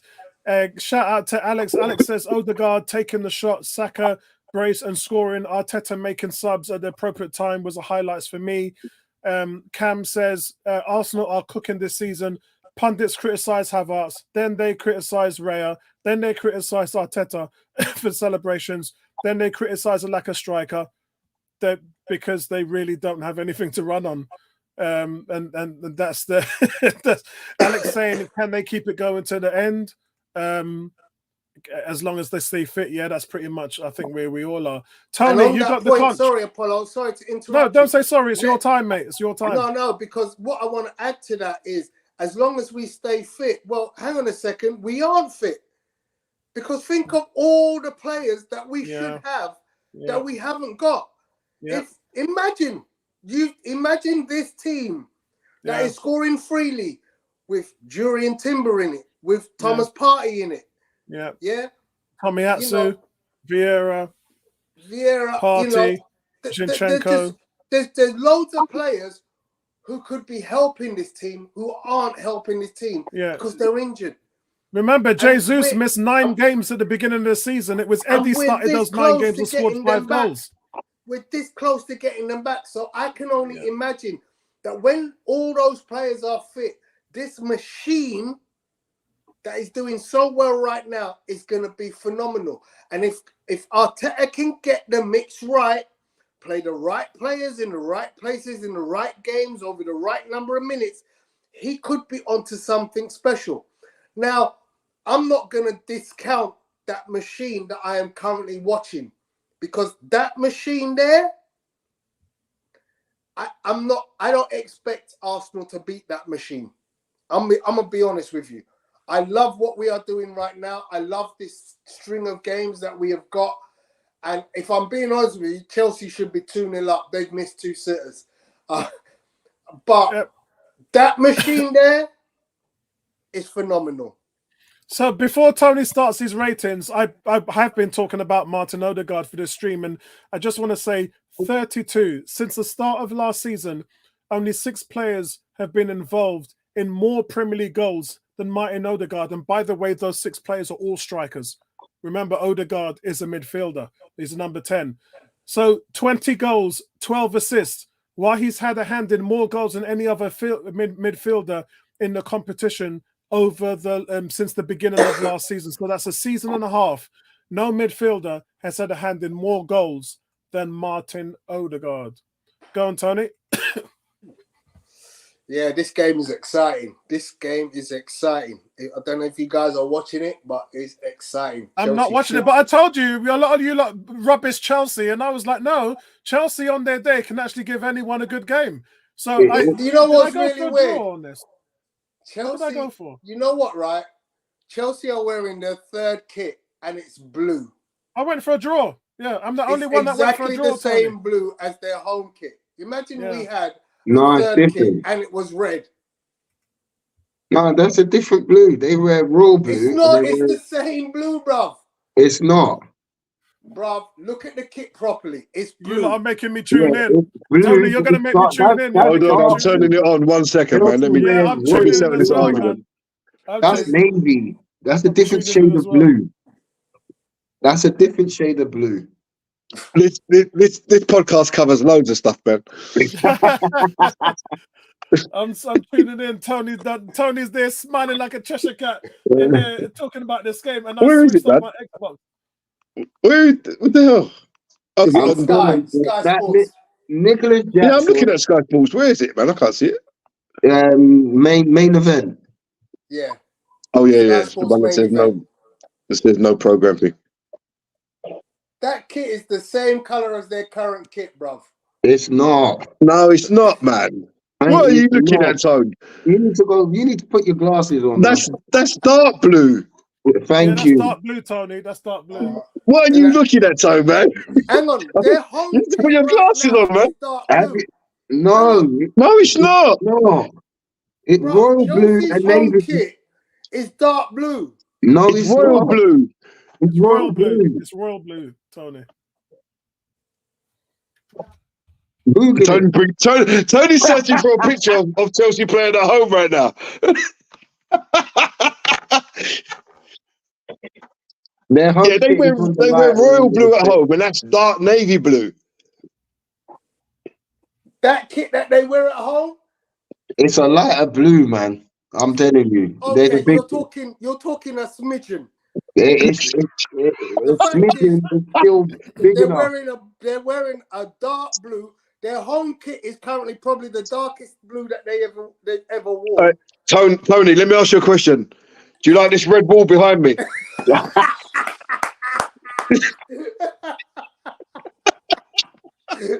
Cheers, Cal. Cheers. That's all right, mate. Always got your back. There's two different blues. What the hell, man? That kit on the right isn't even their home kit. That's about 3 seasons old, bro. Yeah, that's not that. None of those kits are their kits. None of No. them is their kit. They're currently sponsored by Trivago, brother. Get them kits away. It's like it's the dress gold. What was it? It's the dress light or dark or what was that mean that was going Do you on? remember that one? Yeah, Is it gold or is it something else? All right. Silver, I think, wasn't it? yeah. I'm gonna concede. But anyway, let me pull up my facts then. I'm going to go back to watching Married at First Sight because I don't want to watch this crap. Sorry, Tony. Let me just correct it for you. Here we go. Okay, go ahead. Yeah, I've just corrected it for you there. Get rid of the utter. All That's right, there you go. completely different blues, man. Yeah, man. It's still the same colours as what I had up there before, but I can't believe it.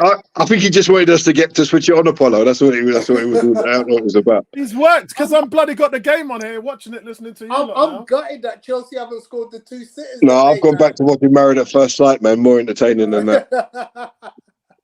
All right. Okay, let me get my things up.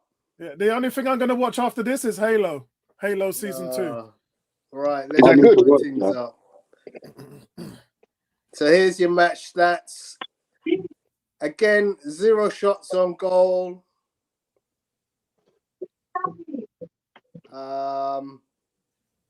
Some sick XG again. Arsenal in the league 2024. Goals for 21, goals against 2. That is phenomenal. It's frightening. That is phenomenal. Goals against 2. Are you mad? And one of them should have been conceded against Liverpool. For real. That's just matters. Both goals. Actually, the one against Forest shouldn't have been conceded either. Yeah.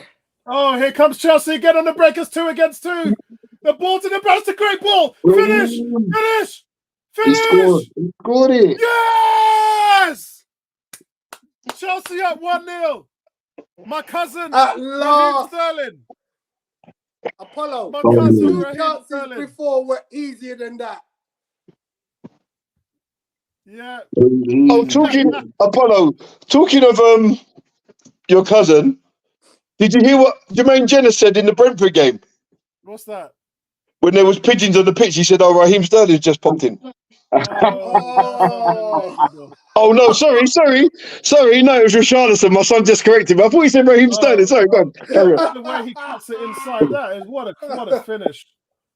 Oh, he got lucky with the chop back though. He got very lucky with the chop back. The chop was good, bruv. The chop was good. The defender was nowhere near it. Look, he brings it back. The defender gets a touch nowhere to near it. it. No, defender gets a touch. Look, just gets a touch, but Walker just didn't get enough on it. That's awesome. Just before half time as well. Yeah, very great. good time to score. Perfect time to score, isn't it? Yeah. This is what we would do to them if we played there. I want to play the Etihad so badly. I want them so badly, man. Soon gone, man. They haven't lost in 22 Premier League games at home, Man City. He's fuming. He is fuming. Things you love to see. Wow. Things you love to see. You know they're gonna get the hairdryer treatment. They're packing the box. They're packing the box. They're packing the box. All right, Tony, please get your player ratings done. All right, so here we go. This. So Leandro Trossard has scored 4 goals in his last 5 Premier League games. Talk about impressive. How about this one? Did you know that? Could you send that to me, Tony, please? I'll put it in a thing for you. No, just put it on the Facebook chat. So We'll look, be able to get all there's that table looking nice at the moment, and of course, Man City currently are losing, so that's looking nice. That's looking nice. Yeah, boy. And then Man City play Liverpool. So, couple of stats for us to look at after today's game. Some interesting ones. Some chances per 90. Odegaard and Saka are now equal. Is this Premier League only, Tone? No, this is everything. All competition. Everything. Yeah. All competitions, okay. And remember, Gary, Saka leads all players in Europe in the group stage of the Champions League with 7 goals and assists combined. No players had more handed more goals than Saka. But he's not What's interesting, guys, is that we were saying about Fabio Vieira getting played out of position. Off the line. Oh, wow. Man City nearly equalised, and it was just played off the line. Yeah, go on. So what was interesting there is, even though he's only played 13 games, down at the bottom of that chart on assist, certain Mr. Fabio Vieira. Yeah, don't read nothing into that, man. No, I wouldn't say that. I'm not. What I'm saying is, he's not a scrub. Yeah.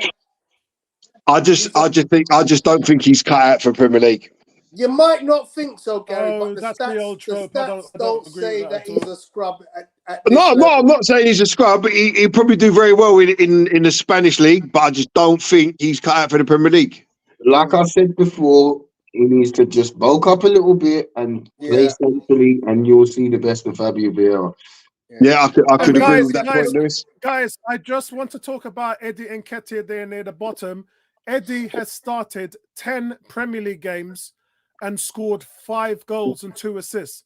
So he's had a hand. So he's good for a goal or every other 2 games, every other game. And he's only started 2 games in the last 15, I think it's 16 matches now. He's only started 2 games in the last 16 matches. I just, look, we're going to see some. I'm going to go on to striking statistics for Arsenal. So this is some of your striking details. What's disappointing is look at Eddie's shot accuracy, 38%, much below pretty much everybody else, with the exception of Kai Havertz and Declan Rice. No. Declan Rice is higher. No, 53. Yeah, I looked at that the other day. He's actually taken more shots than anyone on the team. So Eddie does shoot a lot. Yeah, he does. So if you're a striker, your shooting accuracy needs to be way above that 38%. Because look at Martinelli, 61. All depends where you're shooting from, though, Tony. No. Yeah, Tony. Because the other thing about that is the frustration for fans is that the other strikers don't shoot enough. Eddie shoots a lot, and how many weeks have we been here where Gary's like shoot, and we're not shooting? So the more you shoot, the less accuracy that you're going to have. And let's not also forget, Tony, that when Eddie's coming on for 7, 8, 9, 10 minutes. His urgency to get a shot away to show what he can do is going to be sky high. So he's more inclined to snatch at a shot or shooting from a position that he shouldn't necessarily be shooting from because he's trying to prove a point. Yeah, I get that. But at the same time, he's also playing against players who have played 80 minutes, who should be tired. He should be be more clinical at that point in the game, coming on with fresh legs. I thought he should have scored today. That header, he should have put that in the back of the net. Yeah. Yeah, he doesn't. He's But- not effective coming off the bench, Eddie. Also, going back to the point that Lewis just made about Fabio Vieira bulking up, we've seen what it's done for Eddie because he bulked up, put his time and effort in outside of the Arsenal training with a personal trainer, and he's reaped the benefits of it when we've seen him play. Yeah.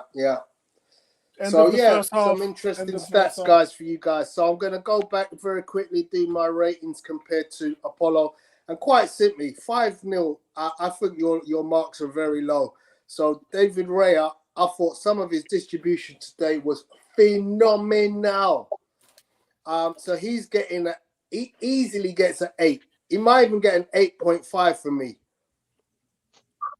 because you know that goal that he started it off. Distribution was phenomenal. So actually, yeah, I'm going to give David Ray 8.5. Benny White. Oh, We're done, man. I don't know Are you what's still happened. We lost the pot. No, You just got rid of Apollo and Lewis. What you done, man? You're front and Here centre. we go. I don't know what happened there. You're still there, Tony. You're still Yeah. there. He's trying to take over Apollo. It's a coup. It wasn't me. No, that was me. I did it. Oh, Okay. okay. I wanted to put Tony front and center. Was he trying to do this? Yeah. I control it with a mouse. I can control it with a mouse and thing, yeah. All right, there, children. Come on. So anyway, Ben White. I like what Ben White's doing. I still think he can do a lot better. But because he's in a 5-0 win, he keeps a clean sheet again. He's causing havoc. I'm going to give him an 8. I'll give Saliba and Gabriel both a solid 8. I give Kivior an 8.5. I thought he was our best defender because when he was attacking, he looked dangerous. And he obviously gets an assist today. So I give him 8.5. Declan Rice, without being anything special today, he just went about his work in a workmanlike fashion and did what he does. So I'm going to stick with an 8 for Declan Rice. Odegaard, I kind of have to go with Lewis, that I can't give him the 10, but I'm going to give him the 9.5 today. Havertz, I'm going to give him an 8. I thought he was a good asset, part of the team, but too many touches went astray. And in all honesty, a player of his ilk in this situation where you're playing with a team with such poise, I think he needs to improve certain elements of his game whereby he can get more goals, get more assists. I think he can get more assists and be more of an asset at the top end of the pitch, which doesn't mean he's not being an asset, but I just think he's got more to come. Saka, I'm going to give him a 9. Martinelli, I'm going to give him an 8. Trossard, I'm happy with your 8.5. Arteta gets a 10 from me. And that's my ratings. Excellent, guys. Guys, if you want to stay on and do the rest of the West Ham game, the Man City game, you can if you want. I have to nip off though, so it's up to you. Like, if you want to stay online and do the rest of the game. I'm easy. I'm not watching that, man. I'm going to sit on my sofa and watch Married at First Sight, Australia.